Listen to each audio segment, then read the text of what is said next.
Your pathetic career ends today, my mother announced to the entire living room, her voice dripping with satisfaction as she held up her wine glass. We are staging an intervention about your delusions. I stood frozen at the edge of the dining room, my hands clenching the back of a mahogany chair. Everyone turned to stare at me. My sister with her perfect smile. My brother-in-law with his arrogant smirk. My father looking everywhere but at me. I forced my lips into something resembling a calm smile just as my phone buzzed with an incoming call. I answered and put it on speaker. Miss Carter, this is Sterling Capital. Our board has unanimously approved your acquisition offer for $145 million. Congratulations. The room went completely silent. Before I continue this story, let me know where you are watching from in the comments below. Hit like and subscribe if you have ever had to stand up to family who underestimated your worth. Growing up in our affluent neighborhood meant privilege to outsiders. But inside our sprawling colonial home, emotional coldness permeated every corner. Our house, with its manicured lawn and formal dining room, was a fortress of expectations I could never quite meet. Growing up as a Black woman in a family obsessed with maintaining a flawless facade meant I was constantly scrutinized. Every achievement was measured against how it made the family look to the congregation at our local church. I was the independent daughter who preferred coding logistics algorithms over joining a sorority or marrying into wealth. My childhood bedroom became my sanctuary and my prison. From elementary school through high school, I maintained perfect grades, but it was never enough. Because I was not Vanessa. The smell of roasted chicken and candied yams filled the air. Sunday dinners were a non-negotiable institution in the Carter family. A weekly performance where we all pretended to be the perfect family while tearing each other apart between bites of cornbread. I sat at the far end of the long mahogany table. My mother Brenda sat at the head, radiating her usual performative perfection. She wore her Sunday best, a crisp tailored suit dress that she probably bought just to impress the pastor earlier that morning. Her hair was perfectly sprayed into submission, not a single strand daring to fall out of place. She surveyed the table like a general inspecting her troops. To her right sat Vanessa, my older sister, the golden child. Vanessa was a dermatologist married to wealth, living the exact life my mother had scripted for her. She sat there swirling her mimosa, an entitled smirk playing on her lips. Beside Vanessa was her husband, Trent. Trent was white, a wealth management director and the family savior. He loved to swoop in and offer unsolicited financial advice, constantly reminding us of his expensive education and massive bonuses. He had this infuriating habit of leaning back in his chair, crossing his arms, and looking down his nose at me, as if I were a charity case he was forced to endure. At the other end of the table sat my father, Calvin. He focused entirely on his plate, cutting his meat with meticulous precision. He was a master at becoming invisible. Whenever my mother started her emotional tirades, my father would retreat into himself, choosing peace over protecting his youngest daughter. He never contradicted her. He never defended me. He just chewed his food and let the toxicity wash over the room. The clinking of silverware against expensive china felt deafening. I took a sip of my water, mentally preparing myself for the inevitable interrogation. It happened every Sunday without fail. The pivot from casual conversation to a direct attack on my life choices. I ran a business-to-business logistics tech startup. I had built it from the ground up, working 18-hour days, coding until my eyes burned, and sleeping on the floor of my tiny rented office. But to my family, I was just a glorified delivery girl struggling to make ends meet. The transition began when Trent loudly cleared his throat, adjusting his expensive silk tie. "So, Justine," he started, his tone dripping with fake concern. "How is that little delivery gig of yours holding up in this economy? Are you still driving packages around the city?" Before I could even correct him, my mother dropped her fork. It clattered against her plate with a sharp crack. "Actually, Trent, that is exactly what we need to discuss today." She reached down to the floor next to her chair and pulled out a thick manila folder.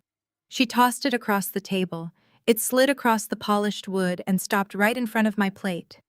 "What is this?" I asked, keeping my voice perfectly level. "Your salvation," my mother declared. Your pathetic career ends today. We are staging an intervention about your delusions. I opened the folder. Inside were dozens of printed job applications, retail positions, cashier jobs at the local grocery store, a listing for a receptionist at a dental clinic. I looked at the job applications again.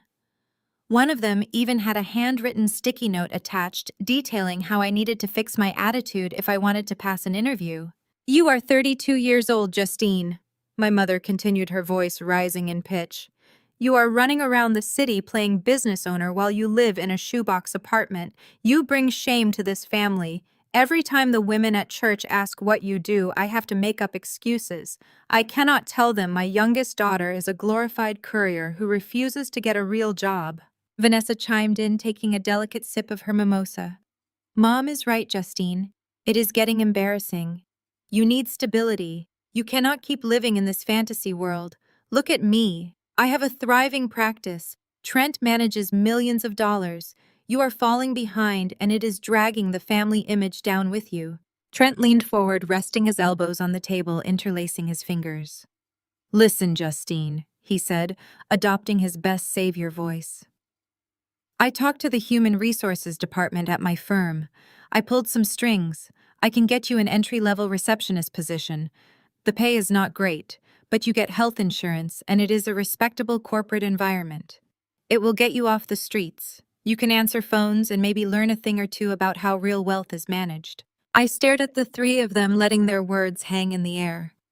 The sheer audacity of their performance was staggering. They had gathered here today not to support me, but to break my spirit entirely, to force me into submission so they could feel comfortable in their own mediocre lives. They were so confident in their superiority, so absolutely certain that I was failing at life. They had no idea that my logistics software was currently being used by 3 major international shipping conglomerates. They had no idea that my shoebox apartment was a deliberate choice to keep my overhead low while I reinvested every single dollar back into my company. I closed the folder of job applications and pushed it gently back toward the center of the table. "I appreciate your concern," I said, my voice steady and devoid of emotion. "But my business is doing fine. In fact, it is doing exactly what it is supposed to do." "Fine," my mother scoffed. "You call struggling to pay rent fine." I looked directly at Vanessa. "Speaking of finances," I said casually, "Vanessa, have you had a chance to look at that $20,000 loan I gave you for your wedding? It has been 3 years, and I was hoping we could set up a repayment schedule." The color drained from Vanessa's face. She shot a panicked look at Trent, who suddenly looked very confused. My mother slammed her hand on the table, making the glasses rattle. "How dare you bring that up right now?" she shouted, pointing a manicured finger at me. "Your sister needed that money for her special day. She is a doctor. She deserves a beautiful wedding. You are incredibly selfish to sit here and count pennies with your own blood when we are trying to save your life. You should be grateful you could even contribute to a real milestone in this family." I watched my father shrink further into his chair, refusing to look up from his half-eaten chicken. The gaslighting was so textbook, so utterly predictable, that I did not even feel angry. I just felt a profound sense of exhaustion. I was tired of shrinking myself to make them feel big. I was about to stand up and leave when my phone began to vibrate violently against the mahogany table. The caller ID flashed brightly on the screen. Sterling Capital Board of Directors. This was the call. The call I had been negotiating for 6 brutal months. "Turn that off," my mother commanded. "We are having a family meeting and you are being disrespectful." I did not turn it off. Instead, I picked up the phone, swiped the green button, and tapped the speaker icon. I set the phone back down in the center of the table, right on top of the retail job applications. "Justine Carter speaking," I said, projecting my voice clearly. "Miss Carter?" A deep, authoritative voice filled the dining room. "This is David Thorne, representing the board of Sterling Capital." Trent froze. I saw his eyes dart toward the phone. He knew that name. Anyone in wealth management knew the name Sterling Capital. They were a titan in the corporate acquisition world. "Yes, Mr. Thorne," I replied, ignoring the bewildered stares of my family. "I am here." I am calling with excellent news, the voice continued echoing off the dining room walls. Our board of directors has just concluded our final vote. We have unanimously approved your acquisition offer. We are officially purchasing your logistics software company for $145 million. Congratulations, Miss Carter. The funds will be transferred to your holding accounts pending your final signature on Wednesday. The silence that slammed into the dining room was absolute. It was a heavy, suffocating silence. The kind of silence that happens when a bomb goes off and the shockwave sucks all the air out of the room. Thank you, Mr. Thorne, I said, my voice perfectly composed, as if I negotiated $100 million deals every Sunday over cornbread. I will have my legal team review the final documents tomorrow morning. Have a pleasant weekend. I tapped the screen and ended the call. I slowly looked around the table. The micro-expressions on their faces were a masterpiece of human psychology. My father had stopped chewing his fork suspended halfway to his mouth, his eyes wide with profound shock.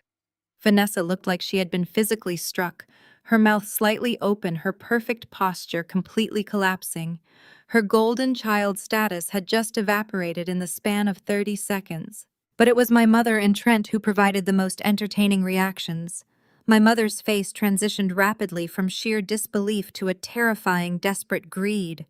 The muscles in her neck twitched. She looked at the folder of job applications she had just thrown at me, and then looked at my phone as if it were made of solid gold. Trent was pale. The arrogant smirk had been wiped clean off his face. His savior complex was shattered. He swallowed hard, his Adam's apple bobbing nervously. He worked in wealth management. He knew exactly what $145 million meant. It meant I could buy his entire firm and fire him on a whim. Nobody spoke. Nobody moved. The aroma of roasted chicken suddenly felt nauseating. I calmly picked up my phone and slipped it into my purse. I stood up from my chair, taking a moment to smooth out the wrinkles in my simple, unbranded dress. "Thank you for the emergency meeting, Mom," I said, looking directly into her wide, panicked eyes. Thanks to this intervention, I finally realize exactly how pathetic my career truly is. I think I will pass on the receptionist job, Trent, but I appreciate the offer. I pushed my chair in, turned on my heel, and walked out of the dining room. I did not look back. I did not wait for their apologies or their sudden attempts at reconciliation. I let myself out the front door, stepping into the cool, crisp evening air. My heart was pounding against my ribs, a wild drumbeat of absolute victory. The crushing weight of 32 years of emotional abuse was lifting off my shoulders with every step I took down their perfectly paved driveway. I reached my modest 5-year-old sedan and unlocked the door. Just as I slid into the driver's seat, my phone buzzed in my purse. I pulled it out and looked at the screen. It was a text message from Trent. "Justine, please wait. We need to talk privately. I know top-tier offshore accounts. I can help you hide this money from the Internal Revenue Service before the government takes half of it. Call me immediately." I stared at the glowing screen, reading the desperate, greedy words of the man who had just offered me a minimum wage job 10 minutes ago. A slow, cold smile spread across my face. They really thought I was stupid. They had no idea that I was already steps ahead of them and that their true punishment had not even begun. The sun had barely risen over the city skyline on Monday morning when a sharp, frantic knock echoed through my small apartment. I was already awake, sitting at my kitchen island with a cup of black coffee, reviewing the 90-page acquisition contract from Sterling Capital. I closed my laptop and walked to the front door. When I opened it, I found my mother standing in the hallway. This was an unprecedented event. Brenda Carter had not set foot in my apartment in the 4 years I had lived here. She had always claimed the neighborhood was too far and the building lacked proper guest parking.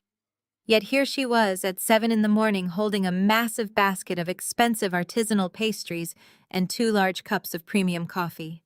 She wore a perfectly tailored beige trench coat and a smile so wide and strained it looked painful. "Good morning, my brilliant, beautiful daughter," she sang out, stepping past me into the apartment without waiting for an invitation. I closed the door slowly, watching her place the basket on my small dining table. She turned around and threw her arms open, pulling me into a suffocating embrace. She smelled of heavy floral perfume and desperation. "I hardly slept a wink last night," She continued, pulling back to look at my face while keeping her hands firmly on my shoulders. I am just so incredibly proud of you, Justine. $145 million. I called Pastor Thomas the moment I woke up to tell him the good news. The whole congregation is going to be praying over your success this Sunday. I gently removed her hands from my shoulders and took a step back. You drove all the way across town in morning traffic just to bring me croissants, Mom. Of course I did, she said, waving her hand dismissively as she looked around my modest living room. Her eyes darted over the second-hand sofa and the simple bookshelf. And to think you will not have to live in this little slum anymore. We can finally get you into a proper house. Something gated. Something worthy of the Carter family name. I walked over to the kitchen counter and leaned against it, crossing my arms. Yesterday you told me my career was pathetic and that I needed to beg Trent for a minimum wage receptionist job. My mother let out a high-pitched, forced laugh. She waved her hand again as if swatting away a pesky fly. Oh, Justine, you know how I am. I was just applying a little tough love. I always knew you had greatness inside of you. I pushed you hard because I wanted you to succeed.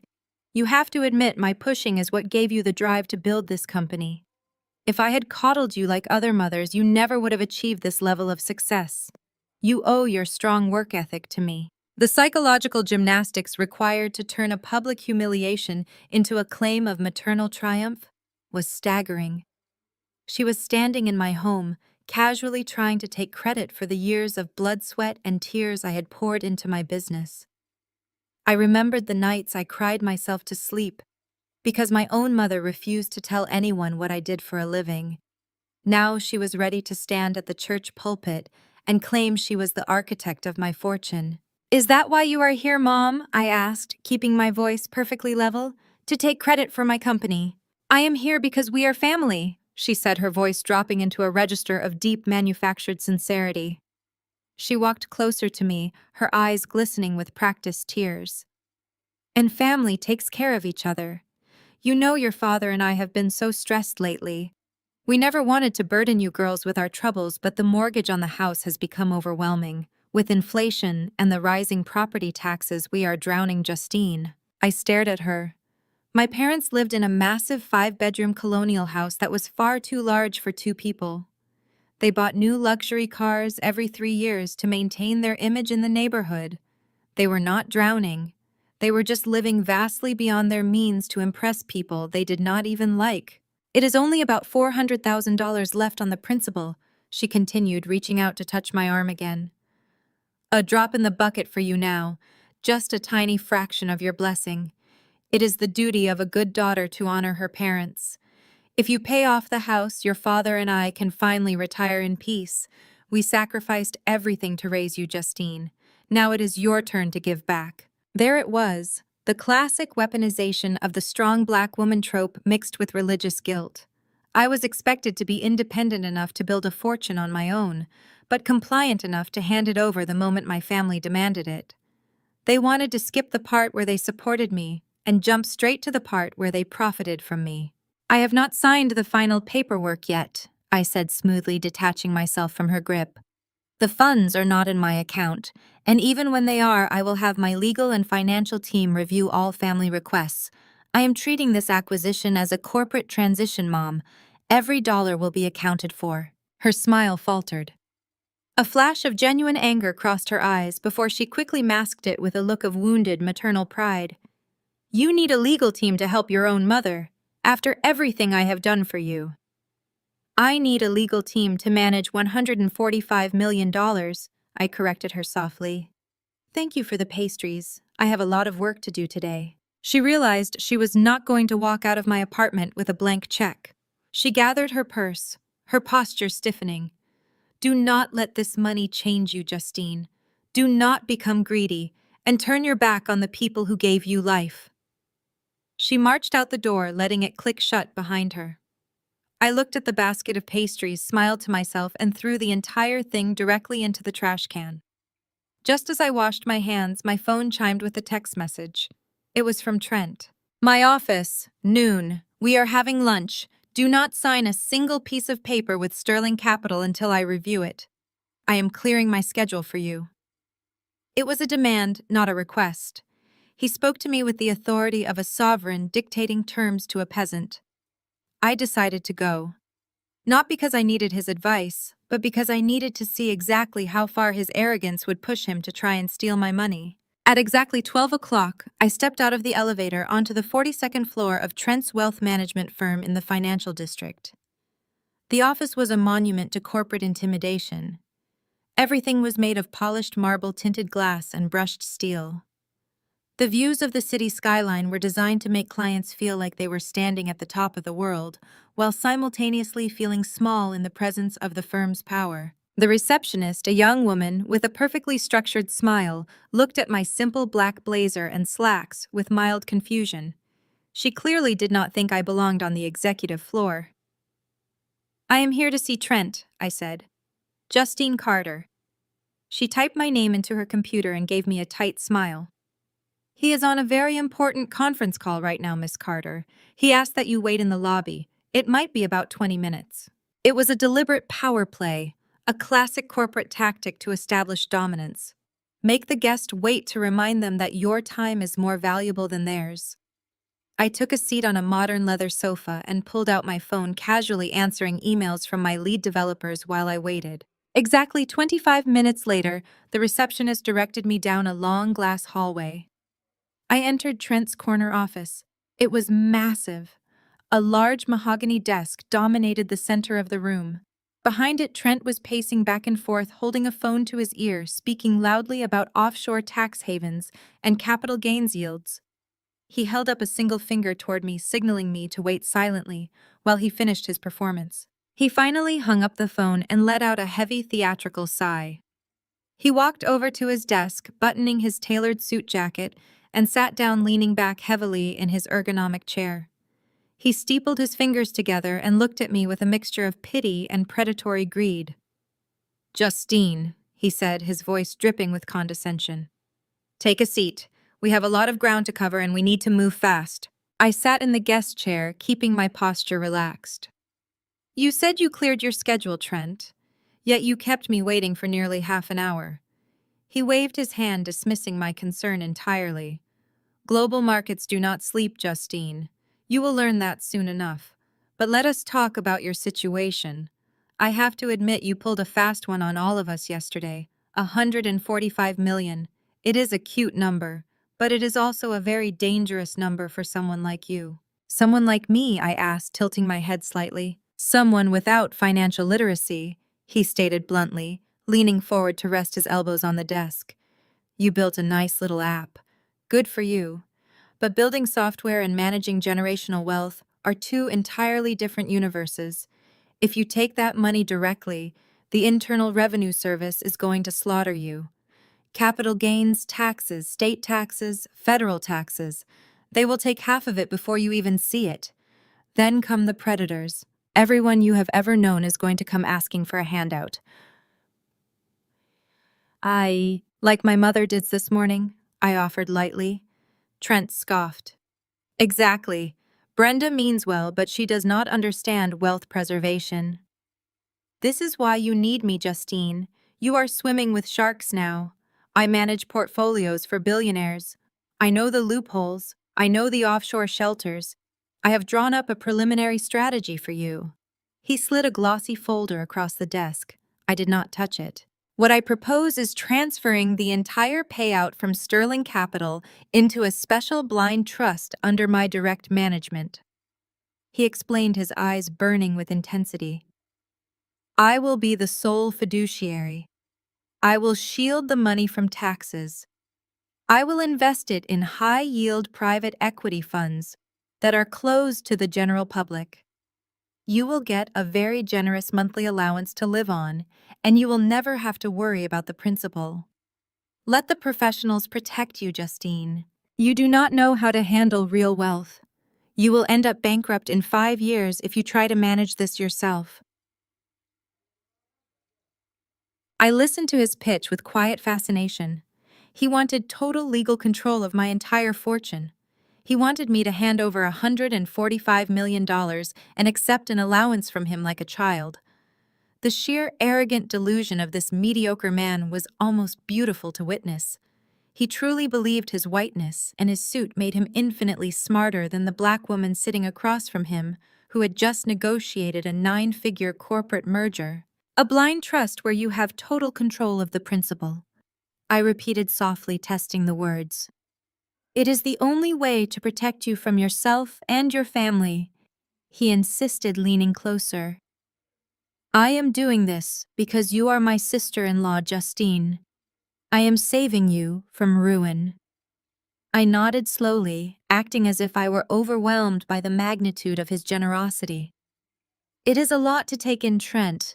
Do you mind if I get a glass of water? My throat is a little dry. Of course, he said, his chest puffing out with victorious pride. He thought he had won. He turned his chair around and stood up to walk over to the small wet bar tucked into the far corner of his office. As soon as his back was turned, my eyes darted to his massive computer monitor. He had left his email inbox open on the screen. I did not have to look hard. The subject lines of the top 3 emails were screaming in bright red text. One was from an internal compliance officer at his firm. The subject read, "Urgent Audit Inquiry regarding missing client funds." The second was from a financial institution I recognized immediately as a high-risk offshore lending group. The subject read, "Final Notice Margin Call, Deficit 3.2 million." The third was a threatening email from an anonymous address demanding immediate repayment for syndicate gambling debts. I sat back in my chair perfectly still as Trent turned around and walked back to the desk holding a crystal glass of sparkling water. He placed it in front of me with a smug smile. He was not just a greedy brother-in-law trying to skim management fees off my sudden fortune. He was a drowning man. He was millions of dollars in debt, being investigated for embezzlement, and desperate to secure my money to cover his crimes before he was sent to federal prison. I looked at Trent taking a slow sip of the water. He was smiling at me like a vulture circling a dying animal. He had no idea that he was the one bleeding out, and I was about to drop him straight into a pool of sharks. I left Trent's office with the glossy folder of his blind trust proposal tucked under my arm. I did not go back to my apartment. I told my driver to take me directly to the glass and steel high-rise that housed my actual legal team. Harrison was a senior partner at one of the most ruthless corporate law firms in the city. He had been with me since my company was just a whiteboard presentation and a prayer. He did not operate on savior complexes or fake familial loyalty. He operated on facts, data, and aggressive legal strategy. I walked into his corner office and dropped Trent's folder onto his massive oak desk. Harrison looked up from his dual monitors, his sharp eyes scanning my face. "I take it the family intervention did not go as planned," Harrison said, leaning back in his chair. "It went exactly as planned," I replied, sitting across from him. "They want the money, all of it. Trent just pitched me a blind trust where he acts as the sole fiduciary." Harrison let out a low whistle. "A blind trust for $145 million. That is bold even for a desperate wealth manager. Did you sign anything?" "Of course not," I said, smoothing my skirt. But while he was fetching me water, I took a glance at his monitor. "He is drowning Harrison. I saw an internal audit email about missing client funds and a margin call for over $3 million from an offshore lending group." Harrison sat up straight, his professional curiosity fully engaged. He tapped his keyboard rapidly, opening a secure investigative portal his firm used for corporate due diligence. "Give me 10 minutes, he murmured, his eyes darting across the screen. "Let us see what kind of grave your brother-in-law is digging." The office was silent, except for the rapid clicking of keys. I looked out the window, watching the city move below me. My own family was plotting to strip me of my life's work, to cover the crimes of a mediocre white man who looked down on all of us. The betrayal stung, but the anger was a cold, focused energy. "Well," Harrison finally said, breaking the silence, "you have excellent eyesight, Justine.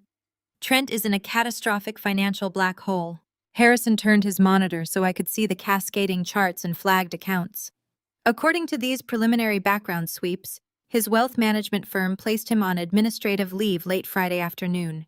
He is under investigation for misappropriating client funds to cover massive losses in an offshore gambling syndicate. He owes exactly $3.2 million. The people he owes are not the type to accept a payment plan. If he does not pay by the end of the month, they will break his legs or worse. If his firm reports the embezzlement to the federal authorities, he is looking at a decade in federal prison. I stared at the numbers on the screen. The absolute audacity of it all.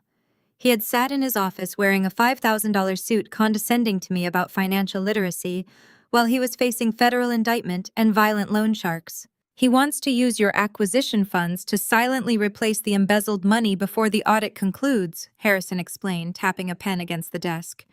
And then he probably plans to skim millions more in management fees to pay off the offshore debt. Do you want me to contact his firm's compliance department right now? We can end this today. I looked at Trent's glossy folder sitting on the desk. A quick execution was too merciful. If we reported him now, my family would somehow spin it to make him the victim and me the villain.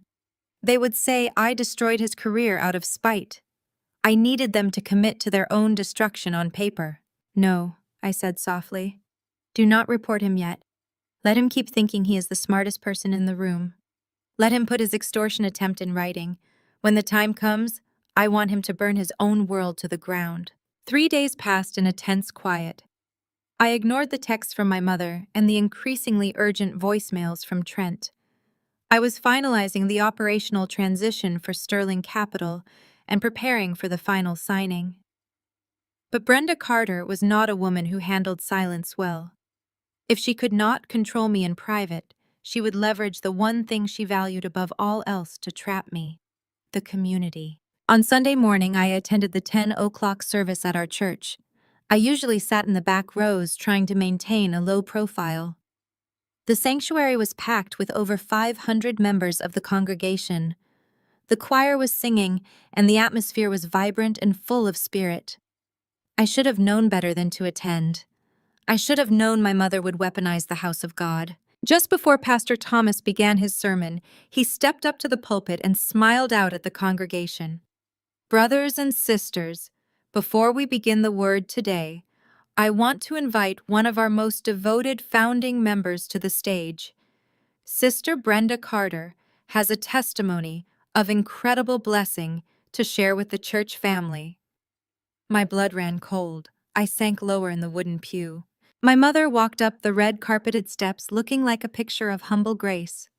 She took the microphone, wiping a perfectly timed tear from her eye. The congregation murmured in supportive anticipation. Church family, she began, her voice trembling with manufactured emotion. God is so good. Today, I want to testify about the power of family sacrifice and divine favor. Many of you know my youngest daughter, Justine. Heads turned in the pews. Whispers rippled through the aisles. I stared straight ahead, my face a stone mask. Years ago, when Justine had a dream to build a technology company, our family came together. My mother continued, her voice echoing through the massive speakers. It was not easy. Calvin and I drained our life savings. We remortgaged our home. We put every penny we had into my daughter's little startup because we believed in her vision. We sacrificed our own comfort to lift her up. The lies were so thick I could barely breathe. She had never given me a single dime. She had actively mocked my business, calling it a delivery gig just a week ago. And today, my mother raised her hand toward the stained glass windows. God has multiplied our family sacrifice. That little company built on our family savings has just been acquired by a major corporate buyer. We are blessed beyond measure. This is a joint family success, a testament to what happens when parents give everything to their children. The congregation erupted into applause. People were shouting hallelujah and standing on their feet. Pastor Thomas took the microphone back, praising the Carter family for their beautiful example of generational wealth and unity. They were clapping for a fiction. My mother had masterfully trapped me. If I stood up and denied it, I would look like an ungrateful monster, embarrassing her in front of the entire community. I would be the villain who took her parents' money and refused to share the glory. She was using social pressure and religious guilt to publicly claim ownership of my company. When the service ended, I was immediately swarmed. Church members surrounded me, hugging me, patting my back, and congratulating me on my family's incredible achievement. I was suffocating in a sea of well wishes, forced to smile and nod, while my mother's trap tightened around my neck. Then Vanessa appeared, pushing her way through the crowd of elderly churchwomen. She threw her arms around my neck, pulling me into a desperate, dramatic hug. "I am so proud of us," Vanessa cried loudly, making sure everyone around us could hear. "Do you remember those nights I stayed up helping you write your business plans? I delayed opening my own private practice just so Mom and Dad could funnel their money into your company instead. But seeing you succeed makes all my sacrifices worth it." I stood rigid in her embrace. Vanessa had never read a single page of my business plan. She had actively lobbied our parents to stop paying for my college textbooks years ago. Her performance was terrifyingly convincing. Several women nearby were wiping tears from their eyes, moved by her display of sisterly devotion. My mother walked over, flanking me on the other side, linking her arm through mine. They were physically boxing me in, presenting a united, smiling front to the community, while their fingernails dug sharply into my skin. "We are so blessed," my mother whispered directly into my ear, her tone low and threatening beneath the smile. "And we are going to get exactly what we are owed." I pulled away from them, smoothing my coat. I needed to get out of that building before I lost my composure completely. I muttered polite excuses to the congregation and made my way toward the heavy oak doors of the sanctuary. Just as I pushed the door open to step out into the bright Sunday afternoon, my phone vibrated in my pocket. I pulled it out. It was a high-priority email alert from Harrison. The subject line made my footsteps falter on the concrete stairs. "Emergency injunction filed. Call me immediately." I opened the email, my eyes scanning the brief text. Brenda and Vanessa had not just been putting on a show for the church. They had been buying time. While I was sitting in the pew listening to their lies, their legal team had filed an emergency restraining order and a lawsuit against my company. The email contained a scanned attachment. It was a formal legal claim demanding 50% equity in my business. They had filed it using a forged promissory note, claiming that the seed money for my company was a direct family loan with equity conditions. The filing had triggered an automatic legal freeze on all corporate transitions. The Sterling Capital acquisition was officially blocked. My phone buzzed again. It was a text message from my mother. It contained no fake religious praise and no performative love. It was just a single ruthless sentence. "Give your sister half or you lose it all." I stood on the steps of the church staring at the screen. They had crossed the line from toxic manipulation into federal corporate fraud. They thought they had cornered me.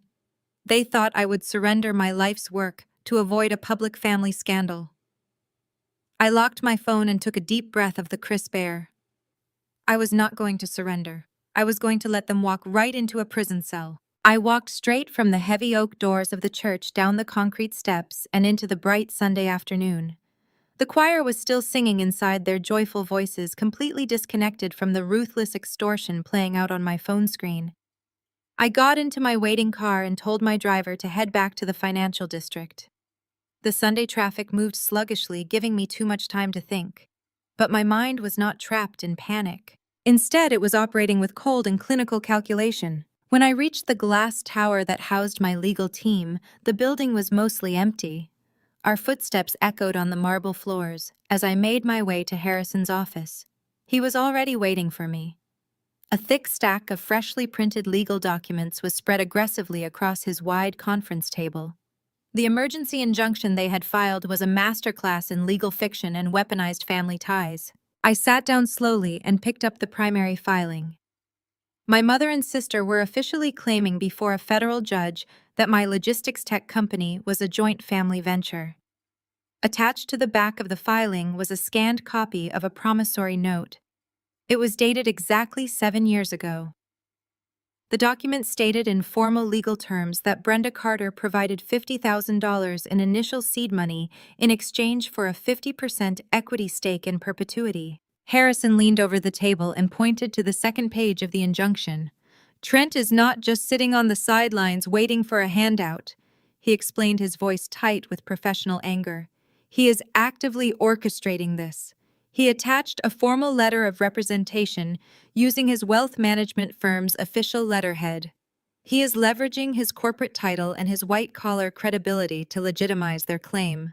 But worse than that, he sent a direct notice of pending litigation to Sterling Capital's legal department. I stared at the letterhead, reading Trent's arrogant signature. He is threatening the buyers. Exactly, Harrison confirmed, pacing behind his desk. He is threatening to entangle Sterling Capital in a multi-year corporate ownership dispute if they proceed with the acquisition. He knows that major investment firms hate messy litigation. They hate risk. He is using his industry knowledge to intimidate Sterling into freezing your funds. He wants to starve you out until you surrender to his terms. I picked up the forged promissory note and stared at the signature at the bottom of the page. Justine Carter. The ink strokes were confident and bold, but the loop on the letter J was entirely wrong. It was too wide and too perfectly rounded. It lacked the sharp slant I had used since high school. "This is not my signature," I said, dropping the paper back onto the table. "This is my mother's handwriting. She has been forging my name since I was 18 years old. She did not even try to disguise her penmanship." Harrison stopped pacing and leaned forward, carefully examining the document. "We can get a forensic handwriting expert to dismantle this in court. It will not stand up to professional scrutiny." But Justine, why would she be so incredibly confident that this clumsy forgery would work? People do not usually submit fake documents to federal courts unless they have a history of getting away with it. I let out a harsh, bitter laugh. The sound held absolutely no humor. "Because she has done it before, Harrison, and she got away with it completely." Harrison sat down slowly, his eyes locked on mine. "Explain." 10 years ago, when I was just starting college, my mother decided she needed a new luxury vehicle and a massive kitchen renovation to keep up with the wealthy women at her church.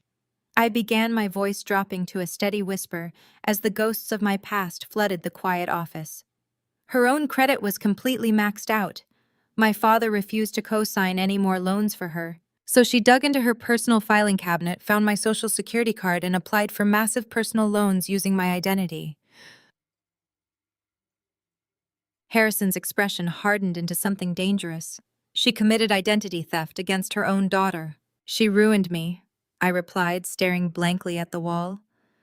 "I did not find out about it until a year later, when I applied for a student loan to finish my degree. The bank rejected me instantly. The loan officer looked at me with pity and told me I had defaulted on $60,000 of debt. When I went home and confronted my mother, she did not apologize. She cried loudly and begged. She fell to her knees and told me if I reported her to the police, she would go to federal prison and it would destroy the family reputation forever." I paused, taking a slow breath. My father stood right next to her, holding her hand, and told me to be the bigger person. He told me that family protects family no matter what the cost. He told me that sending my mother to jail would be a sin. I looked out the window at the towering skyscrapers of the city. So I dropped out of college. I had no credit and no future. I took a job cleaning corporate offices from midnight until 6 in the morning. The smell of industrial bleach is permanently burned into my memory. Then I would take 2 city buses to a local diner and wait tables until 3 in the afternoon.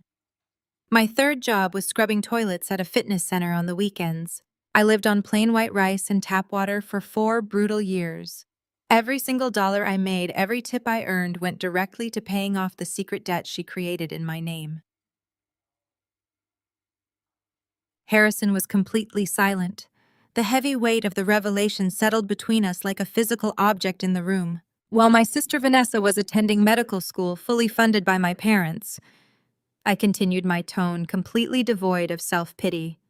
I was sleeping 4 hours a night on a bare mattress on the floor, but during those late-night cleaning shifts, I found an old discarded laptop in a dumpster behind one of the corporate offices.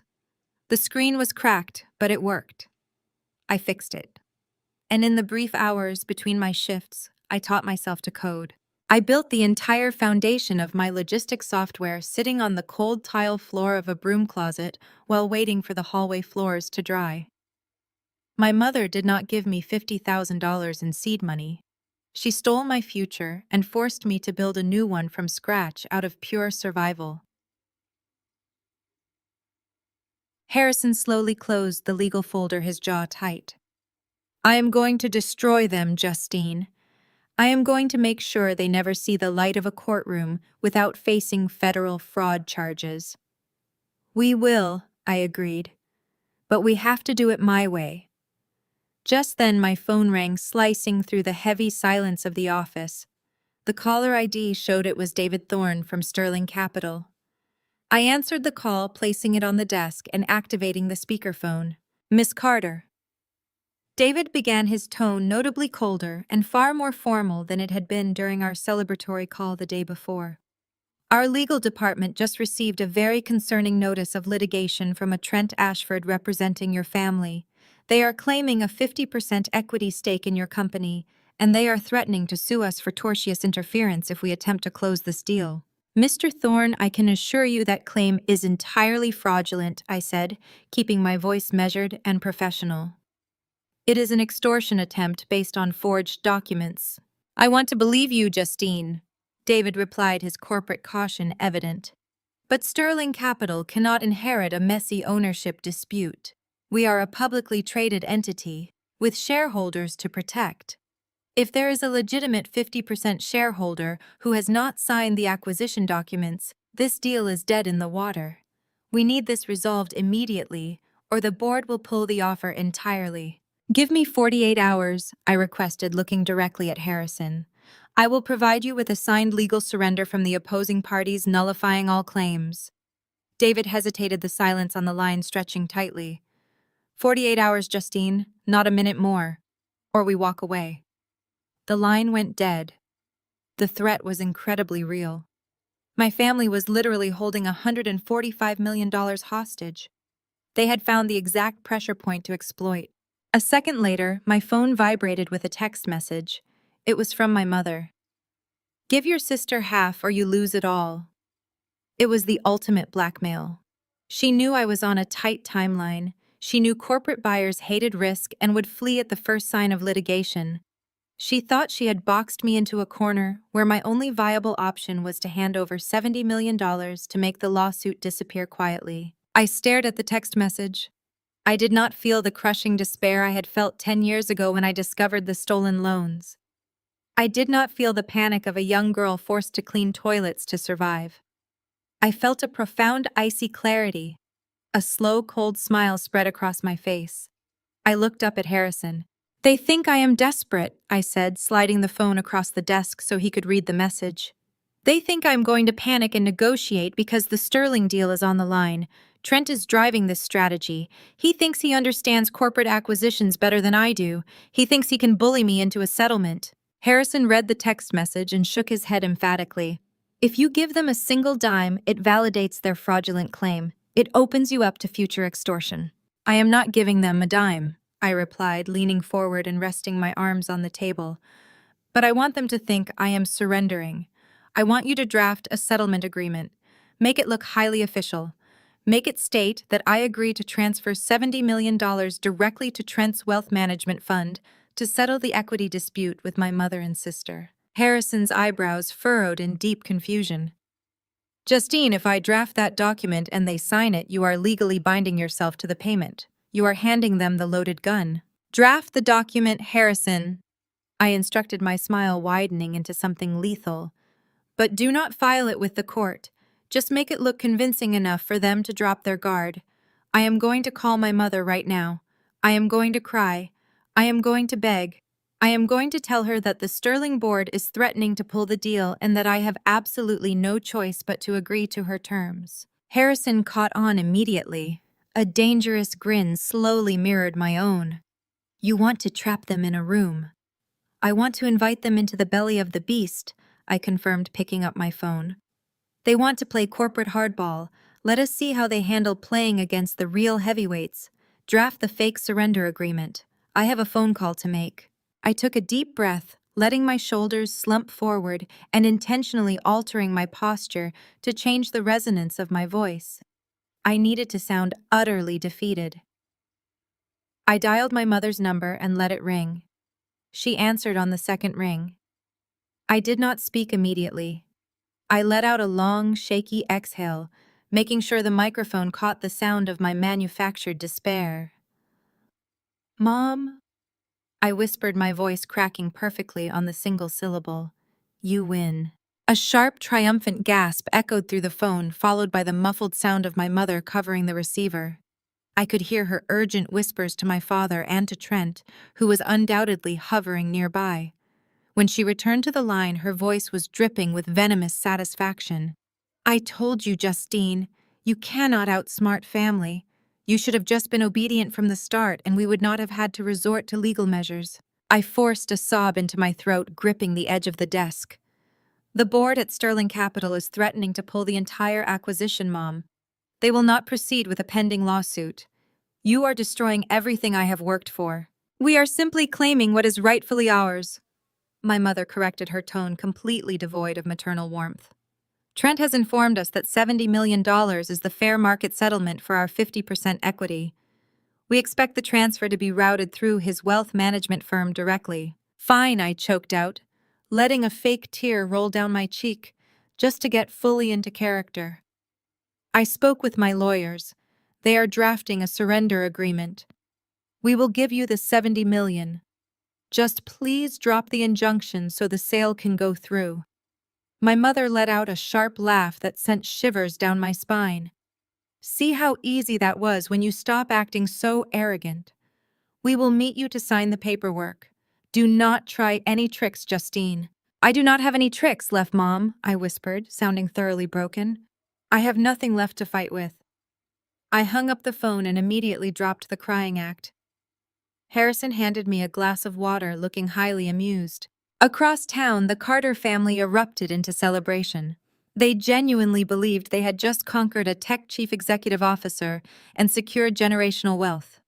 My private investigators were monitoring their movements closely, and the reports I received over the next 48 hours were a masterpiece of unearned arrogance. Vanessa. My golden child sister did not even wait for the ink to dry on the supposed settlement. Assuming she was days away from a multi-million-dollar payout, she immediately applied for a massive line of credit using her medical practice as collateral.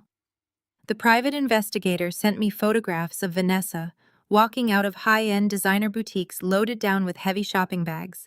She purchased diamond watches, limited edition handbags, and custom-tailored suits. She was seen at an exclusive luxury car dealership putting down a non-refundable deposit on a custom-imported sports car she could not possibly afford. Trent was equally reckless. Believing he had successfully extorted $70 million and saved his own skin, he began making arrogant phone calls to his offshore creditors, promising them double their money by the end of the week if they just gave him a few more days. He swaggered through his country club, ordering the most expensive bottles of champagne and loudly boasting to his associates about a massive private equity deal he was personally closing. My mother, Brenda, took her victory tour straight to the church. She requested a special meeting with the church elders and the pastor, showing them the pending settlement numbers on her phone. She promised to fund a new community center that would be named after her, ensuring her legacy as the most generous and blessed woman in the congregation. They were spending money that did not exist. They were building castles out of thin air, entirely unaware that the ground beneath them was rigged with explosives. While they were celebrating, I was meticulously setting the trap. I arranged a private video conference with David Thorne from Sterling Capital and his superior, the actual chief executive officer of the entire Sterling Holding Group. The chief executive officer was a ruthless silver-haired man who despised corporate extortion more than anything else in the world. I presented my evidence. I showed them the forged promissory note, the proof of my mother stealing my identity 10 years ago, and most importantly, the detailed financial records my investigator had pulled regarding Trent and his massive embezzlement scheme. I explained exactly how Trent was using Sterling Capital's name and his own corporate title to facilitate federal wire fraud.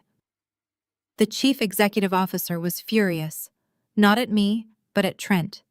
Trent was technically a subordinate employee operating under a subsidiary umbrella of Sterling Capital's vast financial network.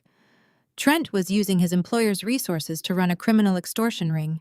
Miss Carter, the chief executive officer, had set his voice dangerously calm over the video feed. I do not take kindly to mid-level managers using my company to threaten our acquisition targets. You have my full cooperation. Tell me exactly how you want to play this. We coordinated the details down to the very last second. Harrison worked directly with Sterling Capital's federal crime lawyers. We drafted a fake settlement document that looked incredibly authentic, complete with corporate watermarks and signature lines, for $70 million. We rented the most intimidating executive boardroom at the very top of the Sterling Capital skyscraper. We set the meeting for 2 in the afternoon on a Thursday, ensuring the building would be bustling with high-level corporate activity. I wanted my family to walk into the heart of the corporate empire they thought they were conquering. Thursday arrived with clear blue skies and a crisp, biting wind. My private investigator sent me a final text message as my family's rented luxury limousine pulled up to the front of the Sterling Capital skyscraper. I was already upstairs sitting quietly in an adjoining room watching the lobby security feed on a tablet. My parents, Vanessa and Trent, stepped out of the vehicle looking like they were arriving at a red carpet premiere. Brenda wore a brand new designer dress clearly purchased on credit that morning. Vanessa carried a purse that cost more than my first car. Calvin walked slightly behind them, looking nervous but unwilling to stop the circus. Trent led the pack, walking with his chest puffed out, his expensive briefcase swinging at his side. He approached the main reception desk with an attitude of absolute supreme entitlement. The security feed had audio, and I listened as Trent barked at the young receptionist. Trent Ashford and the Carter family, he demanded, snapping his fingers at the desk. We are here for the executive acquisition signing. Tell David Thorne we have arrived and we expect top-tier service. We do not have all day to wait around in the lobby. The receptionist, properly briefed on how to handle them, simply smiled a tight professional smile and handed them visitor badges. Take the private elevator to the 65th floor, Mr. Ashford. They are waiting for you in the primary boardroom. Trent snatched the badges from her hand without a word of thanks, tossing them to my family. They strutted toward the executive elevators, looking at the other corporate employees in the lobby with sneering condescension. Vanessa literally rolled her eyes at a janitor passing by, loudly complaining about the smell of cleaning supplies. They honestly believed they were untouchable.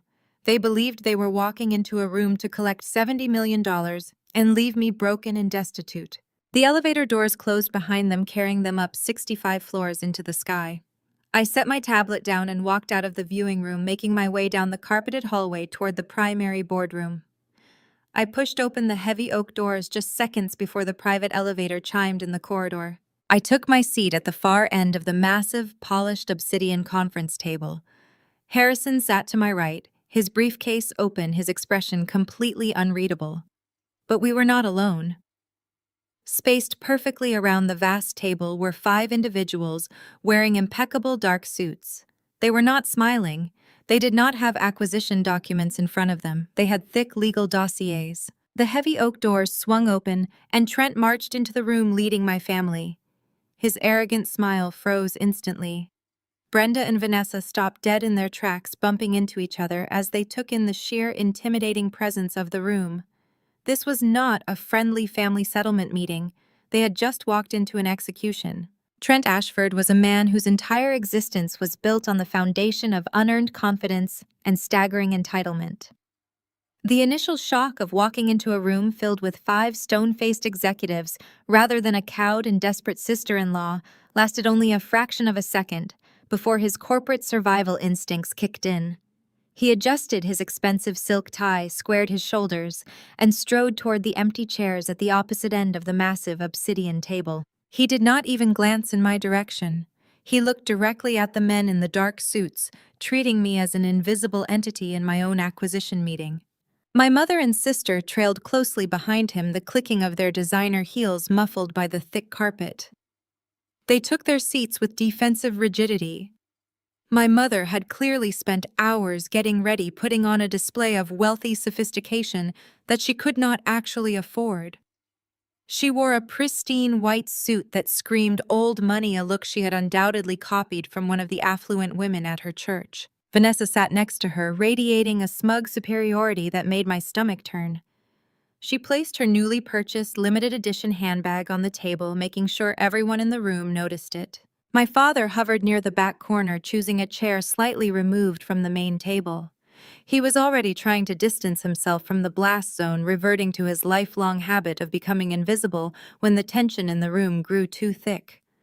He looked down at his shoes, refusing to make eye contact with anyone. Trent began his performance, his voice booming with forced joviality. He unbuttoned his suit jacket and took his seat, leaning back with that familiar, arrogant sprawl. He laced his fingers together and rested them on his stomach, looking down the length of the table with the smug superiority of a man who believed he held all the winning cards. "Gentlemen," Trent said, addressing the executives while completely ignoring my presence and Harrison's presence beside me. "I am Trent Ashford, Director of Wealth Management. I am here representing the Carter Family Trust and acting as their primary financial and legal fiduciary in this settlement matter. I assume we have all the necessary wire transfer protocols ready to go so we can wrap this up efficiently. I have a tea time at 4, and I would hate to keep my partners waiting." The 5 executives did not smile. They did not offer him a warm corporate greeting. They did not even blink. The man sitting directly across from Trent, a silver-haired gentleman with eyes like cracked ice, simply folded his hands over a thick manila folder. Trent interpreted their silence not as a warning, but as submission. He genuinely believed his title, his whiteness, and his imposing presence had intimidated them into compliance. He was so accustomed to getting his way by talking over people that he could not recognize the absolute peril he was in. "Let us skip the pleasantries and get straight to the brass tacks," Trent continued, pulling a sleek laptop from his briefcase and pushing it onto the table. "My clients Brenda and Vanessa Carter are the rightful owners of 50% of the equity in Justine's logistics startup. We all know the pending litigation is a massive thorn in the side of the Sterling Capital acquisition. I am here to do you a favor. I have drawn up the settlement documents. The number is $70 million. I am submitting the routing numbers for a specialized blind trust account managed directly by my firm. The funds are to be wired exclusively to these accounts to mitigate the tax burden. Once the wire clears the escrow account, my clients will sign the release lifting the injunction." He slid a stack of professionally bound documents across the smooth obsidian surface. They came to a stop in the center of the table. Harrison sat beside me, taking meticulous notes on a legal pad. The scratching of his pen was the only sound in the room other than Trent's booming voice. I kept my face entirely blank, a perfect canvas of manufactured defeat. I slumped my shoulders slightly and let my eyes drop to the table, playing the role of the broken sister who had been completely outmaneuvered by her brilliant family. I made sure to look like the crushed victim they expected to see. Seeing my apparent submission emboldened Vanessa. She could not resist the urge to kick me while she thought I was down. She leaned forward, resting her elbows on the polished table. Her designer bracelets clinked loudly in the quiet room, a harsh metallic sound that underscored her greed. "You have to understand, gentlemen," Vanessa said, adopting a tone of sickly sweet condescension that she usually reserved for dealing with difficult patients at her dermatology clinic. "My sister Justine has always struggled with basic comprehension.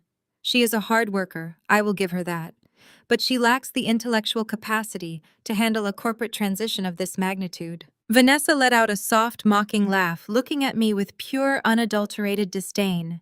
"When we were growing up, I was the one winning academic awards. I went to medical school. I am a doctor. Justine was the one scrubbing floors because she could not keep her life together. She built a cute little tracking app, but the actual brains behind the operation, the strategic vision that made this company attractive to Sterling Capital, came from the family. We guided her. We funded her. We gave her the blueprint." She tossed her perfectly styled hair over her shoulder and smiled broadly at the executives, acting as if she were charming them at a cocktail party. "It is honestly a miracle she did not bankrupt the company before you stepped in to buy it. Leaving her with the remaining $75 million is already a massive charity on our part. She should be thanking us for stepping in to manage this properly so she does not squander her half of the money. We are protecting the asset." My mother was not about to let Vanessa steal the spotlight. She pulled a lace handkerchief from her expensive new handbag and dabbed at the corners of her perfectly dry eyes. She was ready to deliver the performance of a lifetime. It breaks a mother's heart to see her own flesh and blood become so consumed by greed she whimpered, projecting her voice so the executives could hear every ounce of her fabricated maternal agony.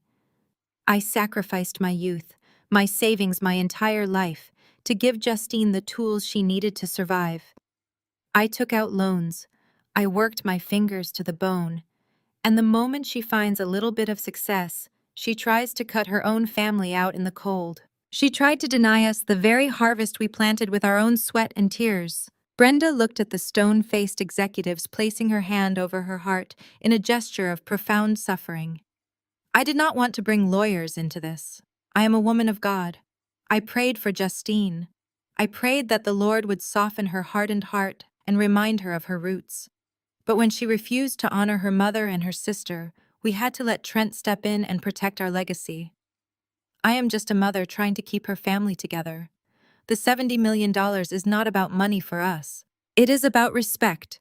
It is about forcing Justine to finally acknowledge the people who carried her when she was too weak to walk. I sat there and let them talk. I did not interrupt. I did not defend myself. I did not point out that Vanessa had never offered me a single piece of business advice or that my mother had stolen my identity to buy luxury appliances. I let the silence stretch, allowing their malicious intentions, their blatant greed, and their unbelievable arrogance to fill every corner of the room. Every word they spoke was a nail in their own coffin.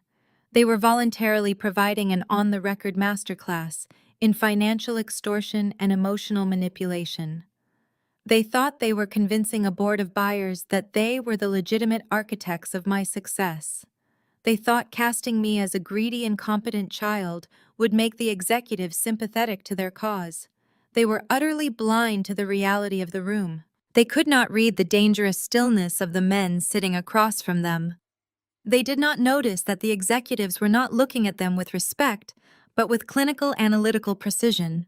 Trent, sensing that the executives were listening closely, decided to drive the final nail home. He wanted to establish absolute dominance. He leaned across the table, pointing a finger aggressively toward Harrison. "You can review the routing numbers, counselor, but I expect this to be seamless," Trent demanded, his voice echoing off the glass walls. "The accounts are entirely under my fiduciary control. My firm will handle the distribution to Brenda and Vanessa. Justine gets her little share and Sterling gets their clean acquisition. Everyone wins." Trent slammed his hand down flat on the table to emphasize his power. "But if you try to stall, if you try to drag this out in court, I promise you I will tie this acquisition up in federal litigation for the next 5 years. I will make sure Sterling Capital bleeds millions in legal fees before they ever touch that software. You have 24 hours to execute the wire transfer, or I blow this entire merger to pieces. We are not negotiating, gentlemen. We are dictating terms." The silver-haired man sitting directly across from Trent, the man I knew to be one of the most ruthless federal corporate crime lawyers in the country, finally moved. He slowly opened the thick manila folder in front of him. He reached out with terrifying, deliberate slowness and pressed a small button on a sleek silver device resting in the center of the table. A tiny red light blinked to life, indicating the room was now actively recording every sound. The man linked his fingers together and looked directly into Trent's eyes with a gaze so cold it could freeze boiling water. "Mr. Ashford," the executive began, his voice smooth and lethally calm. "Before we proceed with a $70 million wire transfer to your specified accounts, I need you to confirm something for the official corporate record. Are you stating unequivocally that you are acting as the primary legal and financial representative for Brenda and Vanessa Carter, and that you are personally directing these funds into accounts under your sole fiduciary control?" Trent smiled, a broad, arrogant smile that crinkled the corners of his eyes. He leaned forward towards the blinking red light of the recording device resting in the center of the obsidian table. "I state unequivocally that I am the sole fiduciary and legal representative for this transaction," he declared, his voice booming with unearned confidence. "The $70 million must be routed exclusively to the accounts I have provided under my wealth management firm. Any deviation from this protocol will result in immediate hostile litigation." The silver-haired executive nodded slowly, his face completely devoid of emotion. Thank you, Mr. Ashford. That is all we needed for the official record. I let out a slow, steady breath. The trap had finally snapped shut. The prey was securely locked inside the cage. I sat up straight, rolling my shoulders back and entirely shedding the pathetic, defeated posture I had maintained since entering the building. The cowering victim act was over. I reached into the inside pocket of my blazer and pulled out a small black remote control. "What are you doing, Justine?" My mother snapped, her voice sharp with sudden anxiety. She sensed the shift in my demeanor and it terrified her. "Sit still and let the men finish the paperwork. You are going to ruin this." I did not look at her. I simply pressed the top button on the remote. The heavy motorized blinds covering the floor-to-ceiling windows began to hum softly, descending to plunge the massive boardroom into a dim, cinematic gloom. A large projection screen lowered silently from the ceiling, directly behind the 5 executives sitting across from us. "I apologize for the interruption, gentlemen," I said, my voice carrying a crisp, authoritative edge that my family had never heard me use before. "But before I sign away $70 million, I believe it is customary to conduct a brief review of the financial integrity of the fiduciary receiving the funds. After all, we are talking about generational wealth. We must ensure it is in safe hands." Trent scoffed, crossing his arms aggressively over his chest. "My financial integrity is impeccable, Justine. I manage billions for top-tier clients. This is a ridiculous waste of our time." "Let us see about that, Trent," I replied, pressing the next button on the remote. The projector flared to life, casting a harsh blue light across Trent's suddenly pale face.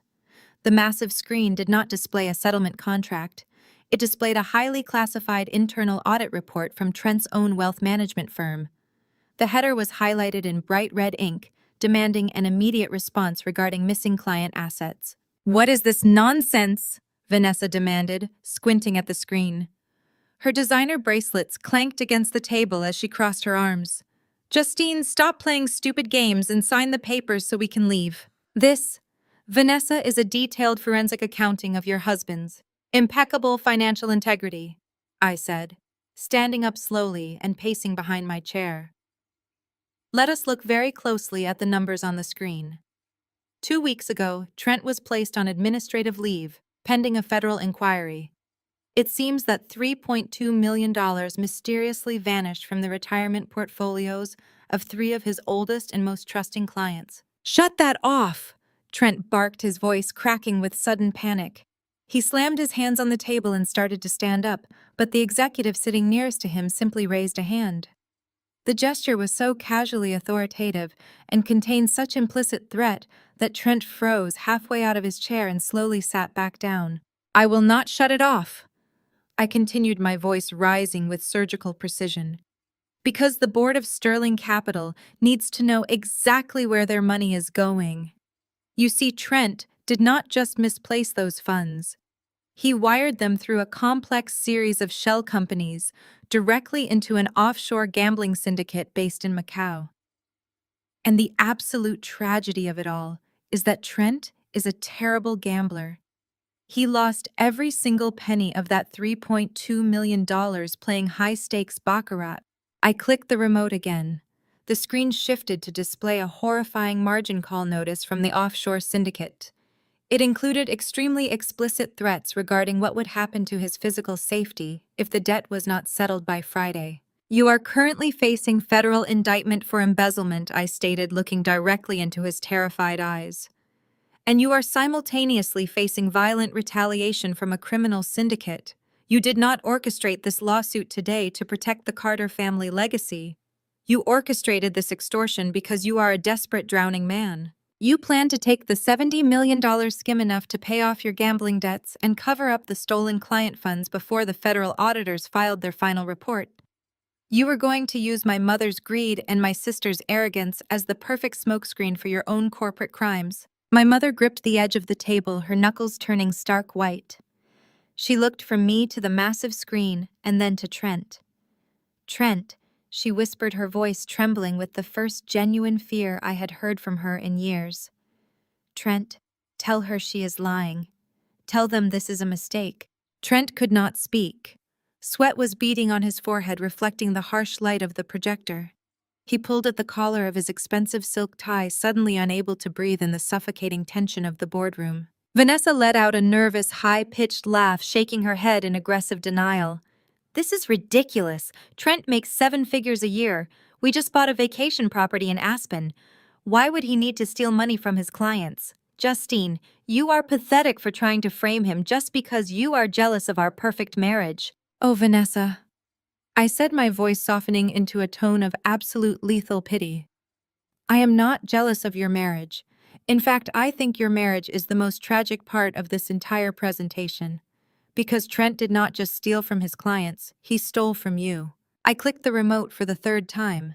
The screen changed, displaying a side-by-side financial comparison. On the left were the banking records for Vanessa's private dermatology clinic. On the right were the recent statements from her personal platinum credit cards. Both accounts were completely maxed out. They were leveraged to the absolute limit. As a doctor, Vanessa, you really should monitor your credit score more closely, I explained, watching the arrogant color drain entirely from her face. Over the past 6 months, Trent has been forging your signature to open massive lines of credit using your medical practice as collateral. He drained your business accounts to fund his initial gambling losses. But when the losses kept mounting, he needed a distraction. A very expensive distraction to make him feel like a winner. I pressed the button again. The screen flooded with high-resolution photographs and security camera footage. The images were undeniable. They showed Trent walking hand in hand with a stunning blonde woman who could not have been older than 24. They were carrying shopping bags and entering a luxury high-rise apartment building downtown. They were kissing in the lobby elevator. Her name is Chloe, I announced, allowing the name to hang heavily in the silent room. She is a former receptionist from Trent's office. While you were bragging to the church congregation about your perfect husband, Vanessa, he was using your credit cards to pay the $8,000 monthly rent on Chloe's luxury apartment. The designer handbag you brought into this room today to make me feel small. Trent bought the exact same handbag for Chloe last week, but he bought hers with your money. The sound that erupted from Vanessa was something I will never forget. It was not a scream.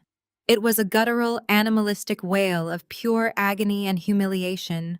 The perfect golden child facade shattered into a million irreparable pieces right in front of my eyes.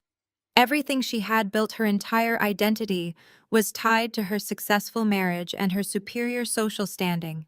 In the span of 60 seconds, I had revealed that she was completely bankrupt, and her husband was using her hard-earned money to fund a secret life with a woman 10 years her junior. Vanessa turned on Trent with terrifying speed. She lunged across her chair, grabbing him by the lapels of his suit. "You stole from me!" she screamed, hitting him in the chest with her fists. "You took my clinic. You ruined me for some cheap receptionist. I am a doctor. I gave you everything." Trent tried to push her off his face, red with panic and humiliation. "Vanessa, calm down. We can fix this. I was going to fix it with the settlement money. I was going to pay you back today. Just sit down and let me handle it." "Handle it!" my mother shrieked, jumping out of her chair. The pristine white suit suddenly looked absurd on a woman whose entire world was collapsing. She pointed a shaking finger at Trent. "You used my family. You told us we were entitled to this money. You promised us $70 million to secure our legacy, and you were going to steal it for yourself." "You forged the documents, Brenda," I interrupted, my voice cutting sharply through the chaos. "Trent did not force you to fake my signature on a promissory note. He just gave you the corporate vehicle to weaponize your own greed. You are all equally complicit in this extortion." "Justine, please," my father finally spoke, his voice small and pathetic from his corner chair. "Stop this. Families should not destroy each other like this in front of strangers." "Strangers," I echoed, walking back to my chair and sitting down. I folded my hands on the table, mimicking the posture of the silver-haired executive. "Dad, you really should pay closer attention to the people in the room. You think these men are the acquisition board for Sterling Capital." Trent stopped trying to restrain his hysterical wife. He froze, looking at the 5 men sitting silently around the table.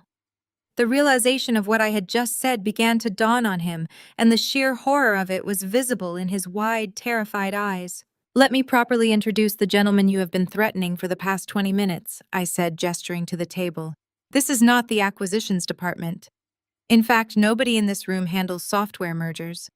The man sitting across from you, Trent, is Richard Vance. He is a former federal prosecutor who now serves as the lead outside counsel for corporate financial crimes. The men sitting next to him are senior forensic accountants and federal liaisons for white-collar investigations. Trent looked like he was going to vomit. He collapsed back into his chair, his hands trembling violently. You just sat in a room filled with federal corporate crime lawyers and explicitly stated on a recorded line that you were using your position at a major financial institution to orchestrate an extortion attempt. I explained, my voice devoid of any sympathy. You confirmed your intent to route fraudulently obtained funds into accounts under your sole fiduciary control. You essentially handed them a taped confession to federal wire fraud, attempted corporate extortion, and fiduciary breach of trust. This is entrapment, Trent stammered, his voice a desperate whisper. You set me up, Justine. This is illegal. It is not entrapment when you gladly schedule the meeting, draft the fraudulent documents, and march into the room demanding a payout. Richard Vance spoke for the first time since Trent's confession. His voice was absolute bedrock. You used our parent company's name to threaten a hostile takeover of a clean corporate acquisition. You attempted to use sterling capital as a weapon to cover your own embezzlement. We take that very personally, Mr. Ashford. Vanessa was sobbing uncontrollably now, her face buried in her hands. The designer makeup she had spent hours applying was ruined, running down her cheeks in dark streaks. My mother stood completely paralyzed, clutching her handbag against her chest, as if it could protect her from the legal nightmare she had eagerly walked into. You cannot do this to us, Justine. My mother pleaded, her voice cracking. We are your family. We share the same blood. You cannot send your own sister and mother to prison. I did not forge the promissory note, Mom, I replied coldly. I did not file a fraudulent injunction in federal court. I did not try to steal $145 million from my own daughter. You did that all by yourself. I am simply letting the consequences of your actions finally catch up to you. I looked at the heavy oak doors at the end of the boardroom. The timing was going to be absolutely perfect. And Trent, I added, leaning forward slightly, there is one more person who wanted to attend this meeting today. When I explained the scope of your extortion attempt to Sterling Capital, the holding group realized that your specific wealth management branch fell under their corporate umbrella. They were extremely disturbed to learn that a mid-level director was running an offshore gambling deficit using their clients' money. Trent's eyes widened to the size of saucers. He looked frantically at the doors. I told you, Trent, I whispered, my smile returning sharp and lethal. You do not know how to handle real wealth. You just play with other people's money. The heavy oak doors swung open with a resounding thud. A tall, broad-shouldered man in a bespoke charcoal suit stepped into the room. He radiated an aura of absolute terrifying power. He did not need to introduce himself. His presence commanded the entire space. It was the chief executive officer of the entire Sterling Capital Holding Group, the titan of the industry. He walked slowly toward the table, his hard gaze locked entirely on Trent. Trent looked like a man standing on the gallows watching the executioner pull the lever. The ultimate boss had arrived to personally handle the trash. The chief executive officer stood at the head of the obsidian table, looking down at Trent with an expression of pure, unadulterated disgust. He did not become a titan of the financial industry by tolerating incompetence or criminality within his ranks. The silence in the room was absolute, broken only by the sound of Vanessa weeping quietly into her hands. Trent opened his mouth to speak, but the chief executive officer raised a single finger, silencing him instantly. You have a tremendous amount of nerve, Mr. Ashford. The chief executive officer began, his voice cold and echoing in the large boardroom. You used my company letterhead to issue a threat of hostile litigation against a highly valued acquisition target. You attempted to leverage the reputation of this institution to extort $70 million from Miss Carter. And you did all of this to cover up the fact that you stole $3.2 million from 3 elderly clients to pay off an illegal offshore gambling syndicate. Trent swallowed hard, his face completely drained of blood. Sir, please let me explain. I was going to replace the funds. The settlement money would have covered the deficit before the quarterly reports were filed. No one would have ever known. The chief executive officer leaned forward, planting his hands firmly on the table. You are a thief and a liability, Mr. Ashford. You violated your fiduciary duty, you violated federal law, and you insulted my intelligence by thinking you could run a criminal enterprise under my roof without being caught. Your employment is terminated effectively immediately. Please, Trent begged, his voice cracking as he looked around the room frantically. I have a family. I have a mortgage. If you fire me, I will lose everything. You have already lost everything, the chief executive officer replied, his tone devoid of any mercy. The internal audit is complete. We have seized your corporate accounts and frozen your assets. Our legal department has already forwarded the entire forensic file to the federal authorities. They are waiting for you downstairs in the lobby. Vanessa let out a sharp, terrified gasp. She looked at Trent as if he were a monster she had never seen before. You are going to prison? She shrieked, her voice trembling with hysteria. You stole my credit cards. You gave my money to a receptionist. And now you are going to federal prison. What am I supposed to do, Trent? What about my clinic? What about our country club memberships? Trent did not even look at his wife. He was staring at the chief executive officer, his breathing rapid and shallow. Sir, please do not send me down there. The offshore syndicate, they will hurt me if I do not pay them by Friday. I am begging you. The chief executive officer stood up straight, adjusting his cuffs. Your personal gambling debts with violent criminals are not my concern. You made your choices. Now you will face the consequences. He gestured toward the heavy oak doors. Two large security guards stepped into the boardroom. They did not say a word. They simply walked over to Trent, grabbed him by the arms, and hauled him out of his chair. Trent began to thrash and struggle, his polished corporate facade completely dissolving into pathetic desperation. Justine, tell them to stop. Tell them we can work this out. I am your family. Please do not let them do this to me. I sat perfectly still, watching him being dragged toward the door. You are not my family, Trent, I said softly. You are just a parasite who finally ran out of blood to suck. The security guards pulled him out of the room, his pleas echoing down the glass hallway until the heavy doors swung shut, cutting off the sound entirely. The boardroom settled back into a heavy, suffocating silence. Vanessa was hyperventilating, her face buried in her arms as her perfect, wealthy life shattered into dust. My father was staring blankly at the wall, completely paralyzed by the sheer magnitude of the destruction playing out in front of him. And then there was my mother. Brenda Carter was staring at the empty chair where Trent had just been sitting, her eyes wide with mounting terror. The golden child's husband, the supposed savior of the family, had just been hauled away to face federal indictment. The $70 million payout had vanished into thin air.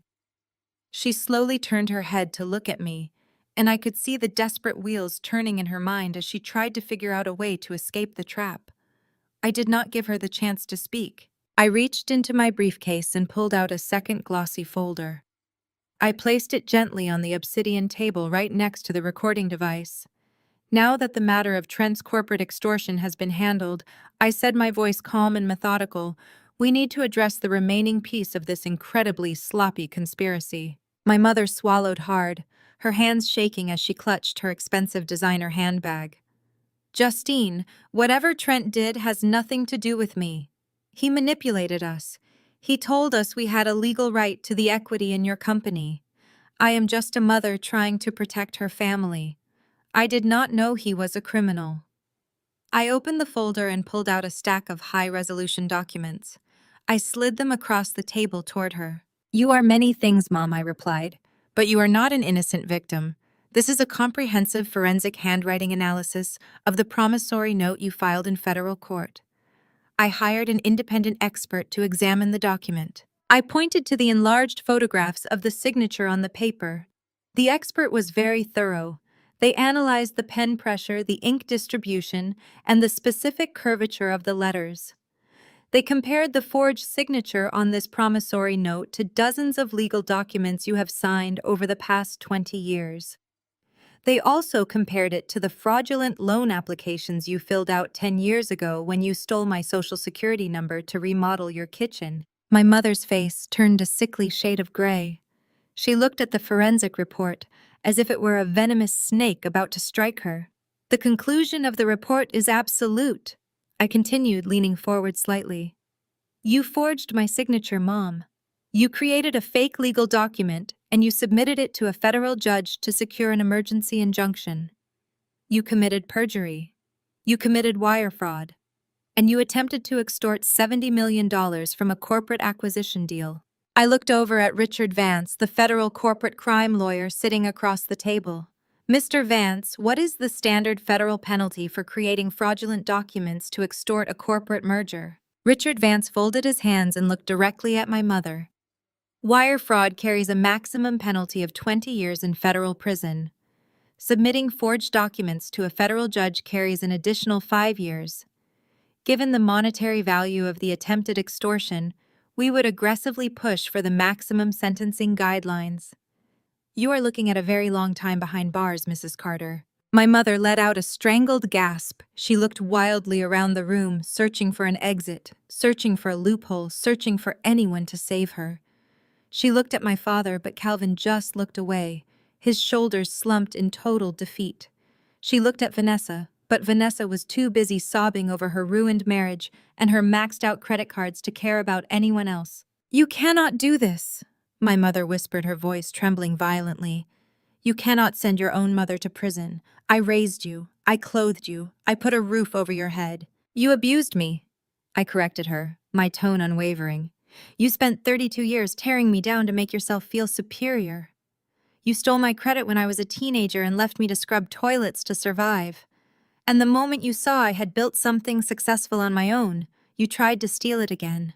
You did not come here today because you love me, Mom. You came here to rob me blind. I pushed the forensic report closer to her. The evidence is irrefutable. Sterling Capital has already been cleared to proceed with the acquisition tomorrow morning because your injunction was based on a verified fraud. The only question remaining is whether I instruct my legal team to hand this forensic report over to the district attorney today. My mother fell to her knees right there in the pristine corporate boardroom. The immaculate white suit she had bought on credit was suddenly kneeling on the thick carpet. She reached out her hands desperately, trying to grab my skirt, but I pushed my chair back out of her reach. "Justine, please!" she wailed, tears streaming down her face. Genuine tears of absolute panic. "Please do not do this to me. I will drop the lawsuit. I will never ask you for money again. I will leave you alone forever. Just please do not send me to jail. I am an old woman. I will not survive in prison. Justine, please. I am your mother." I looked down at the woman kneeling on the floor of the boardroom.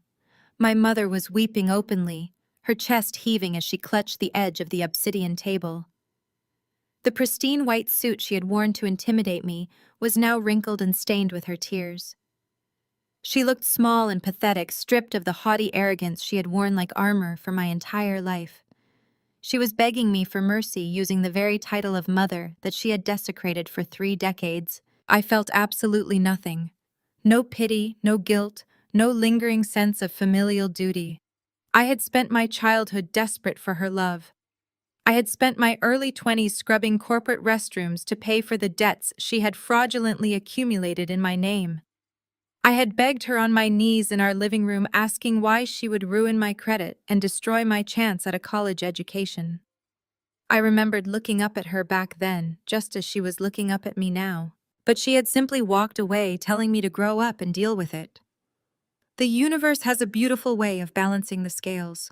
The federal crime lawyers sitting across the table did not move a muscle. They were accustomed to seeing white-collar criminals break down when the trap snapped shut. They watched her performance with clinical detachment.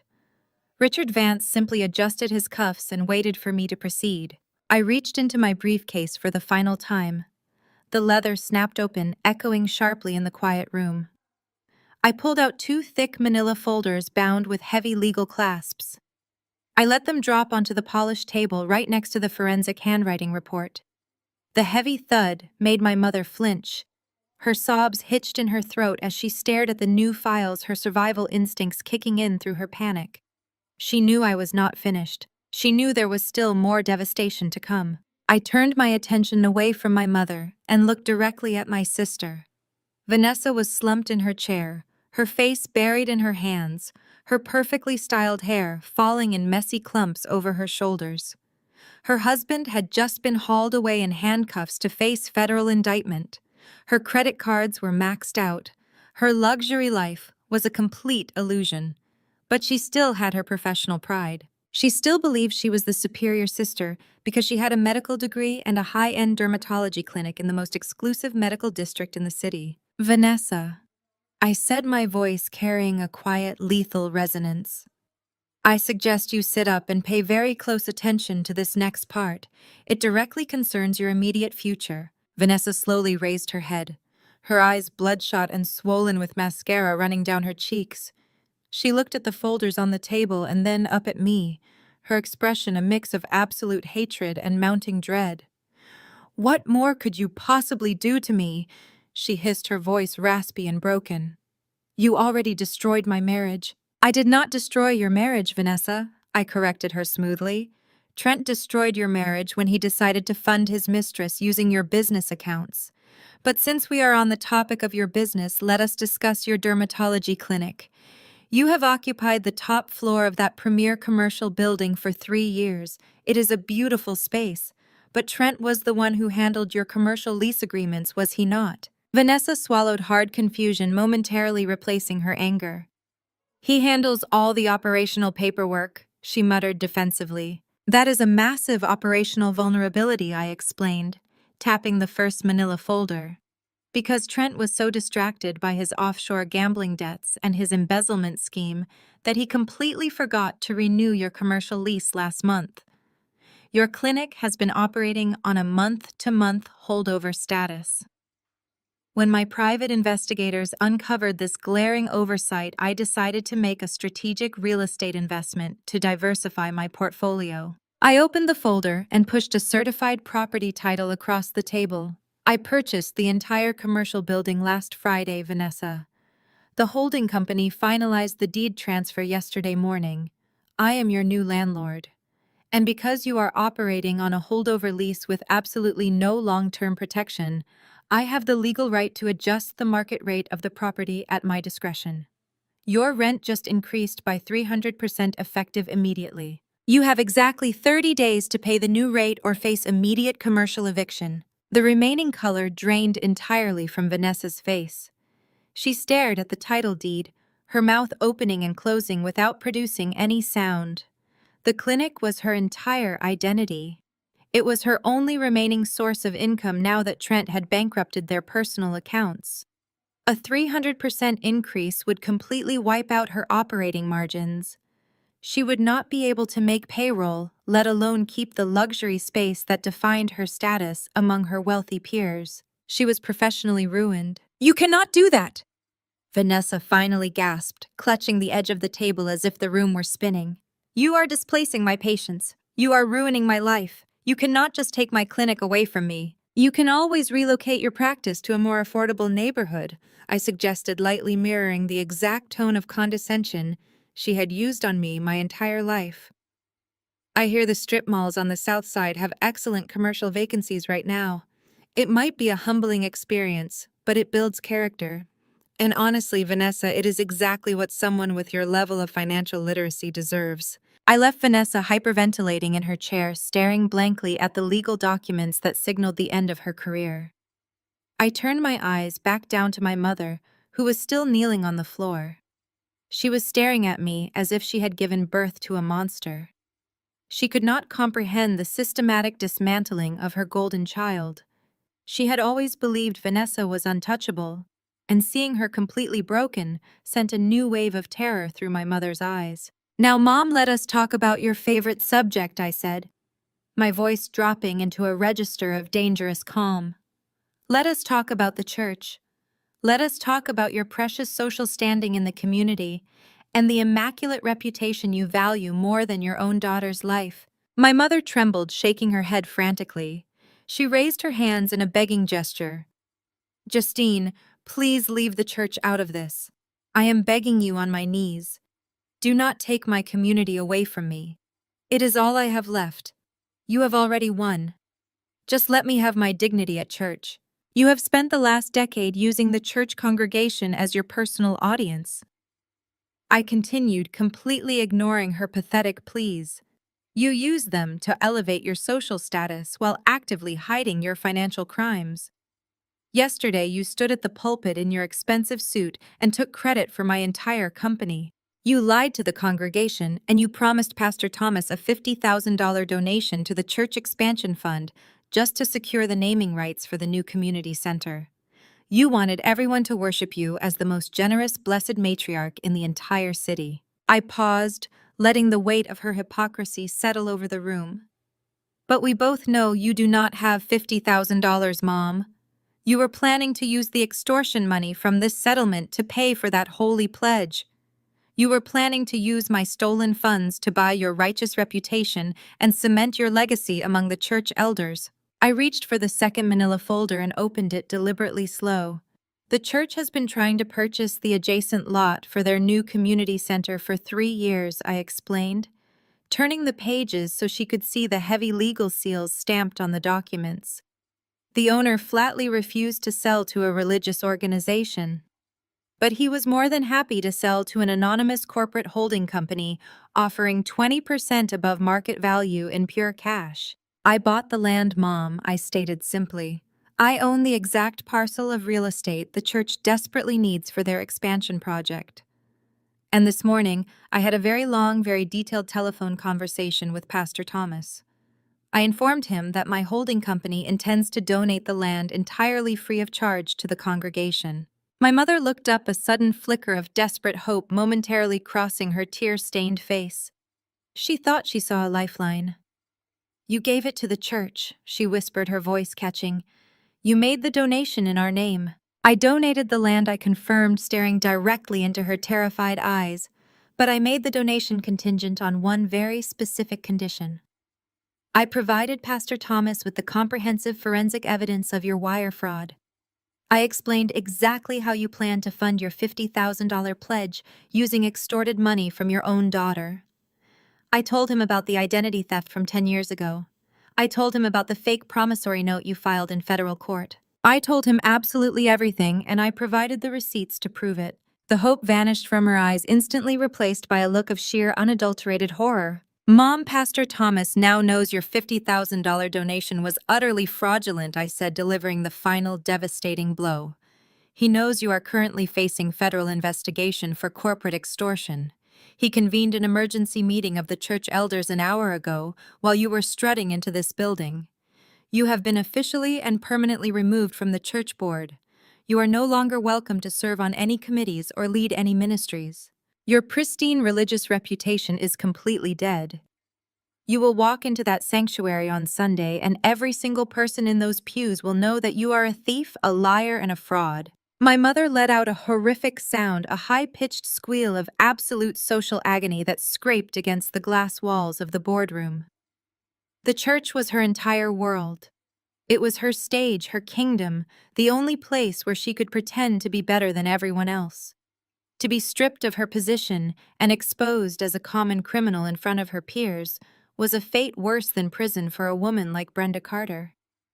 The social execution was absolute. She collapsed completely onto the carpet, burying her face in the floor, weeping with a devastation that shook her entire body.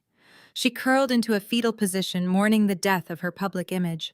The absolute annihilation of both his wife and his golden daughter finally broke through my father's lifelong cowardice. Calvin, who had spent the entire meeting hiding in the corner chair trying to remain invisible, suddenly stood up. His face was flushed with a mixture of fear and sudden desperate anger. He could not stay hidden any longer, not when his entire carefully curated life was burning to ash in front of him. He stepped forward, his hands clenched into fists at his sides. "Justine, that is enough," my father shouted, taking a step toward the polished table. His voice wavered, lacking any real authority, but attempting to command the room nonetheless. "You have made your point. You have humiliated your mother and your sister. You have ruined Trent. Now you need to stop this vindictive rampage before you destroy this family entirely. I turned my gaze slowly toward the man who had spent his entire life mastering the art of looking the other way. My father stood there, his chest heaving with the effort of trying to assert a patriarchal authority he had surrendered decades ago. He looked around the room, hoping to find an ally in the executives sitting at the table, but they merely watched him with the cold, detached curiosity of scientists observing a laboratory experiment. "Justine, please!" My father pleaded, his voice dropping from a shout to a desperate, wavering whisper. "You have your money now. You proved your point. You showed everyone how smart and capable you are. But this is still your mother kneeling on the floor. This is still your sister whose life is falling apart. I am asking you as your father to be the bigger person. Let this go before the damage is permanent. We can walk away right now and pretend this meeting never happened. Be the bigger person, Justine." I looked at him, letting the sheer absurdity of his request echo in the vast, silent boardroom. The phrase felt like poison. It was the exact same phrase he had used 10 years ago, when I stood in our living room holding the rejected student loan applications, devastated by the discovery of my stolen identity. Be the bigger person. I repeated, my voice dangerously soft, the words slicing through the heavy air of the executive suite. That is your favorite catchphrase, Dad. It is the universal anthem of the coward. It is what weak people say to the victims of abuse when they are too afraid to hold the abusers accountable. You do not want me to be the bigger person. You just want me to be a quiet victim so you can go back to living in your comfortable denial. My father took a step back, as if physically struck by the absolute lack of emotion in my voice. He opened his mouth to defend himself, but I did not give him the chance to assemble another pathetic excuse. I stood up from my chair, leaning my hands flat against the polished obsidian table, towering over the shattered remains of my family. "For 32 years, you watched your wife systematically destroy my self-worth," I stated, laying out the facts with the clinical precision of a coroner conducting an autopsy. "You sat at the dinner table every single Sunday and chewed your food in perfect silence, while Brenda and Vanessa mocked my appearance, my intelligence, and my future. You watched me retreat into my bedroom day after day, hiding from the emotional shrapnel of this family, and you never once knocked on my door to ask if I was okay. You chose your own peace over my protection." I walked slowly around the edge of the table, moving closer to where he stood. He shrank back, his eyes darting nervously toward the security guards stationed by the heavy oak doors. 10 years ago, when I discovered that my own mother had stolen my social security number to fund her luxury renovations, you stood right next to her. I continued, my voice echoing relentlessly. You held her hand while she cried fake tears. You looked at your youngest daughter, whose credit was ruined, whose college education was completely derailed, and you told me that sending her to prison would be a sin against the family. You watched me pack my bags. You watched me walk out of your house to go scrub industrial toilets on the night shift just to survive, and you did absolutely nothing. Justine. I did not know how bad it was. He stammered, his hands trembling as he tried to placate me.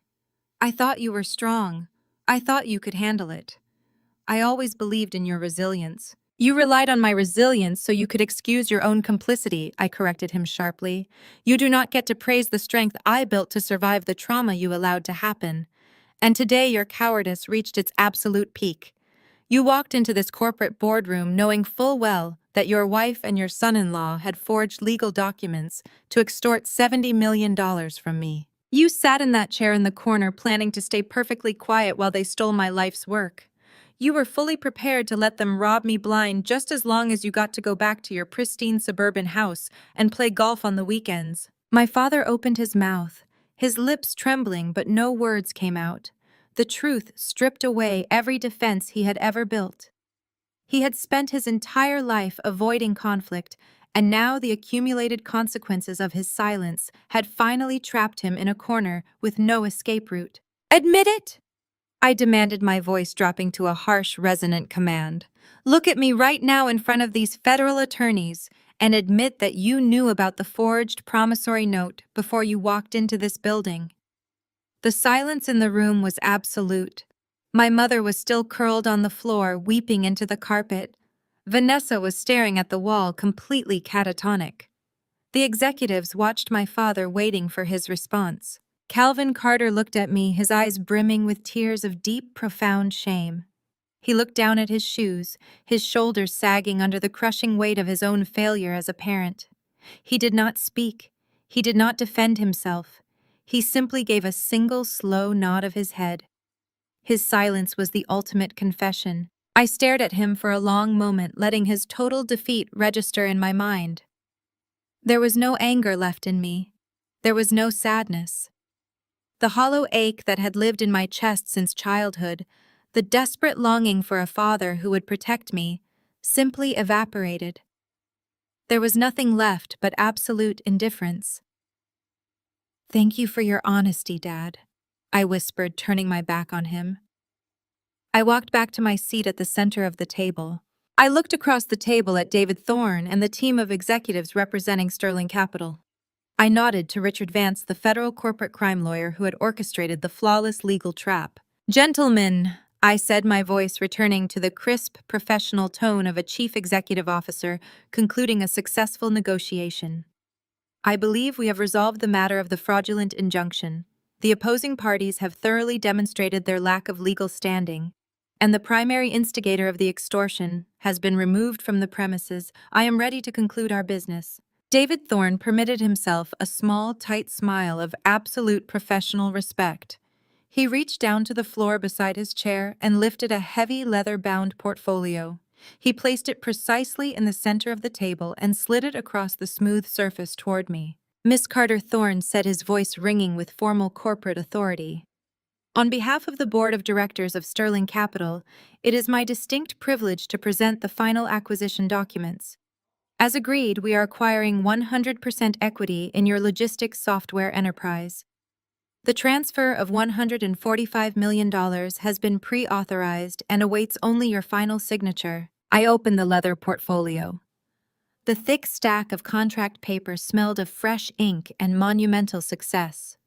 Harrison handed me his heavy silver fountain pen. I did not sign the documents immediately. I paused, holding the pen over the signature line, and looked down at my mother, who was still kneeling on the floor to my left. I looked at Vanessa, who was staring blankly at the wall. I looked at my father, standing utterly broken in the corner. I wanted them to witness this moment. I wanted them to watch the exact second I officially transitioned into a realm of wealth and power they could not even begin to comprehend. With smooth, deliberate strokes, I signed my name at the bottom of the final page, Justine Carter. The signature was bold and sharp, with a distinct slanted loop on the letter J that my mother had completely failed to replicate in her clumsy forgery.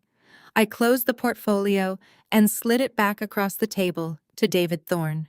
"It is a pleasure doing business with Sterling Capital," I said, setting the silver pen down. Thorne closed the portfolio and stood up, extending his hand across the table. "The pleasure is entirely ours, Miss Carter. The funds will clear your holding accounts within the hour. Welcome to the Sterling family." I shook his hand firmly, standing up from my chair. I gathered my purse and my tablet, preparing to leave the boardroom. But before I walked out the door, I turned back to look at the three people who shared my blood. They looked like refugees sitting in the ruins of a bombed-out city. They were waiting for the final blow. They were waiting for me to instruct the federal lawyers to call the authorities and have them arrested for fraud. My mother slowly raised her head from the carpet, her mascara smeared across her cheeks, her eyes wild with terror. "Justine," she whimpered, her voice barely a breath. "Are you going to send us to prison?" I looked down at her, feeling an immense, profound sense of freedom wash over my entire being. "No, Mom," I said, my voice soft and perfectly calm. "I'm not going to send you to prison today, too." A collective gasp of shock rippled through my family. My father let out a shuddering breath of relief, and Vanessa finally blinked, pulling herself out of her catatonic state. My mother let her head fall back in a gesture of overwhelming, desperate gratitude. She thought she had been saved. She thought the bond of family had miraculously spared her from the consequences of her actions. "Do not mistake this for mercy," I continued, freezing their relief instantly. And do not mistake this for forgiveness. The federal lawyers in this room have secured the forensic evidence, the audio recordings, and your own verbal admissions of guilt. That file will remain permanently open. If any of you ever attempt to contact me again, if you ever attempt to sue me, harass me, or speak my name in public, I will have this entire dossier submitted to the district attorney before you can even blink. You will spend the rest of your lives looking over your shoulders, wondering if today is the day the police arrive at your door. I walked toward the heavy oak doors, my heels clicking sharply against the floor. The only reason I am not having you arrested today is because you are no longer worth my time, I said, pausing at the threshold to look back at them one last time. Pressing criminal charges would require me to care about you enough to seek punishment. It would require me to sit in courtrooms and look at your faces and dedicate my valuable energy to your destruction. And the truth is, you are completely irrelevant to me now. You are absolutely nothing. I looked at my sister, whose clinic was about to be evicted. I looked at my mother, whose church community was about to excommunicate her. I looked at my father, whose cowardly silence had cost him his only truly successful child. You brought your own destruction into this room, I told them gently. You built your own prison out of greed and arrogance, and you are going to spend the rest of your lives living in it. You do not need me to punish you. You are going to punish yourselves every single day when you wake up and remember what you threw away. I turned my back on them and pushed the heavy oak doors open. I stepped out of the boardroom, leaving them behind in the cold, sterile silence of the corporate suite. They were surrounded by the wreckage of their own making, trapped in a nightmare they had meticulously designed. I walked down the long glass hallway, moving with a light, effortless stride. Harrison walked silently beside me, a small, proud smile playing on his lips. We bypassed the main reception area and headed directly toward the private executive elevators reserved exclusively for the board of directors and high-level partners. I pressed the call button and watched the brass doors slide open. I stepped inside, turning to face the hallway as the elevator doors slowly began to close.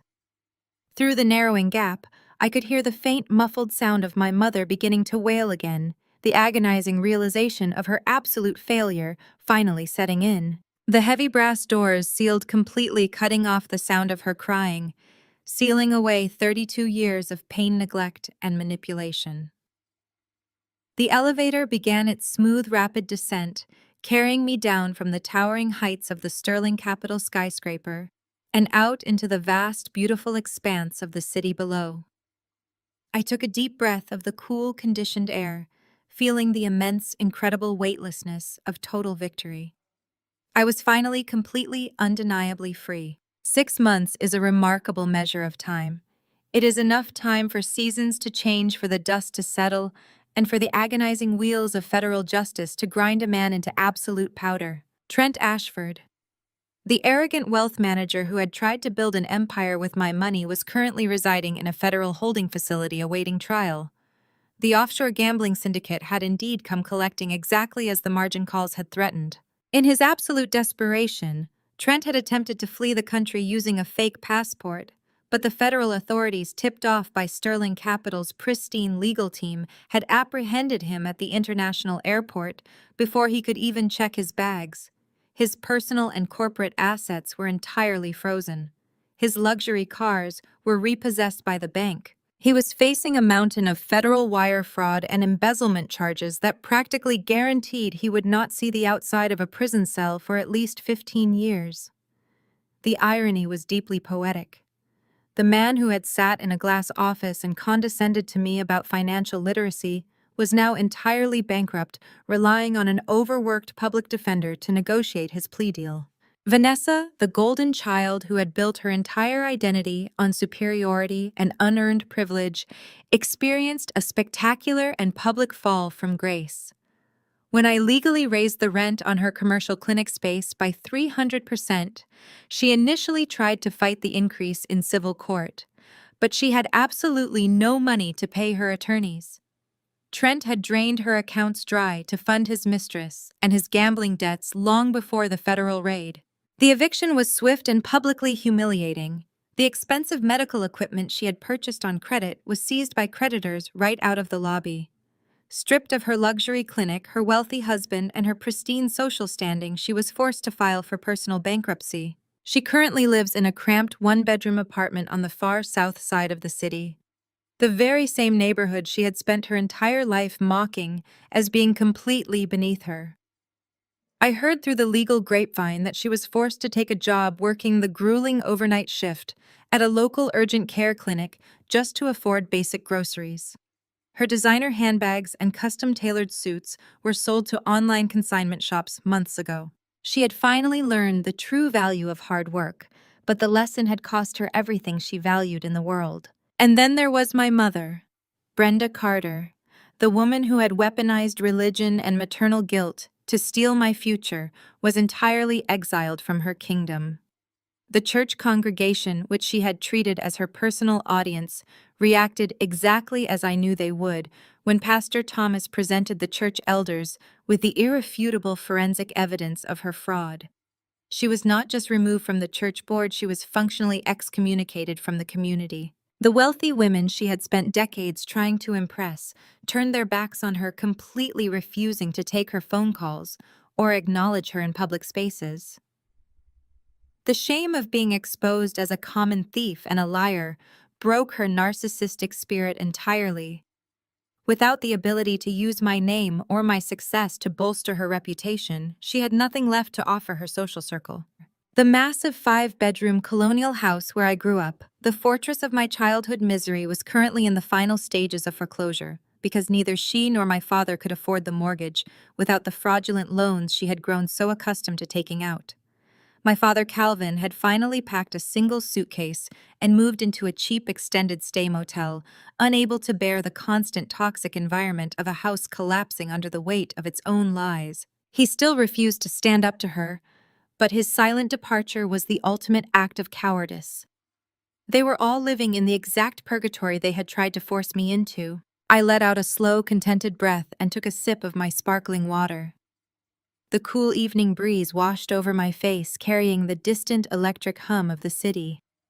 I was standing on the expansive wraparound terrace of my new penthouse apartment overlooking the glittering skyline. The view from 40 stories up was absolutely breathtaking. The city stretched out in every direction, a vibrant, glowing tapestry of light and endless possibility. Inside the penthouse, the atmosphere was warm and filled with genuine, unrestrained laughter. I turned around and leaned against the glass railing, watching the people gathered in my massive, open-concept living room. I was hosting a small, intimate dinner party to celebrate the 6-month anniversary of the Sterling Capital acquisition. But the guest list did not include a single person who shared my bloodline. Harrison, my brilliant and utterly ruthless corporate attorney, was sitting at the custom dining table, pouring a glass of expensive red wine and swapping legal war stories with my chief operating officer. Sitting on the plush velvet sofa were Marcus and Elena, the two visionary software engineers who had slept on the cold floor of my rented office space during our first year in business. They had coded beside me until our fingers cramped, believing in my vision when everyone else told me to get a minimum wage retail job. They were both multimillionaires now, holding substantial equity in the company we had built together, but they still laughed with the same humble, joyful energy they had back when we could barely afford instant ramen. In the kitchen, laughing loudly as she plated the catered dinner, was Miss Clara. She owned the tiny 24-hour diner near the corporate buildings I used to clean at 3 in the morning. 10 years ago, when I was scrubbing toilets to pay off my mother's fraudulent debt, Miss Clara used to pack me leftover meals and slide them across the diner counter, refusing to take my crumpled dollar bills. She had fed me when I was starving and broken. Now she was the honorary matriarch of my inner circle, sitting in my penthouse and enjoying a life of comfort because I had quietly bought her diner, the building it sat in, and established a permanent retirement trust in her name. Looking at them, the family I had actively chosen, I realized the profound toxic danger of the narrative my mother had tried to force upon me. For my entire life, I was expected to carry the heavy, suffocating mantle of the strong Black woman. It is a dangerous trope that society and our own families often use to exploit our resilience. We are expected to endure endless emotional abuse, financial theft, and systemic neglect, all while smiling and holding the family together. We are told that our strength is our greatest asset, but it is really just a convenient excuse for everyone else to pile their burdens onto our shoulders without ever offering us a safe place to rest. My mother wanted me to be the strong, independent mule who pulled the plow while she and Vanessa rode in the carriage. They expected me to survive the trauma they inflicted, and then reward them for making me tough. They wanted to consume my success and call it family loyalty. But strength does not mean accepting abuse in the name of biological connection.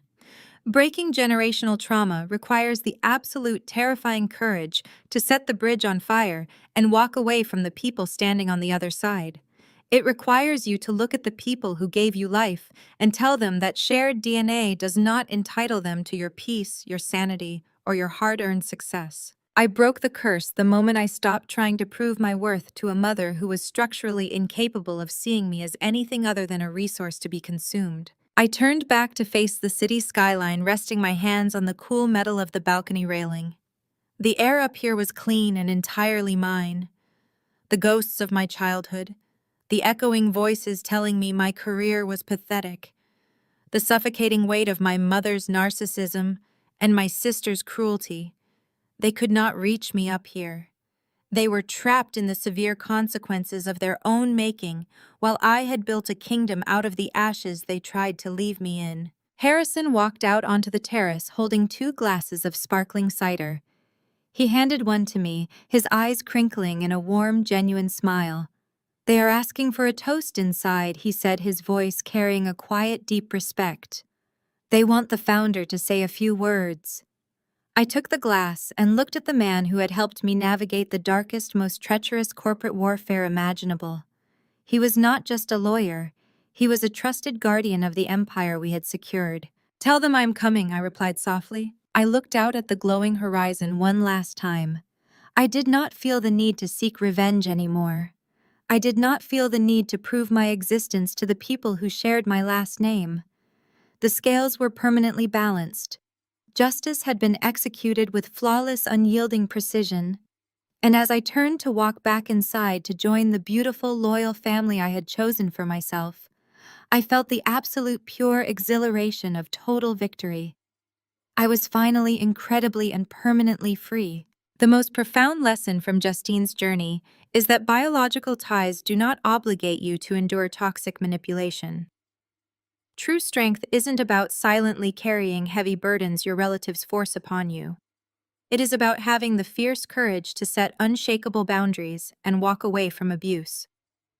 Generational trauma breaks the exact moment you prioritize your own peace over performing for people who only view you as an exploitable resource. Monumental success and financial wealth mean absolutely nothing if you aren't surrounded by individuals who genuinely respect and value your spirit. Ultimately, your truest, most beautiful family is chosen. If this story resonated with your own journey of setting boundaries, drop a comment below and share how you found the courage to protect your peace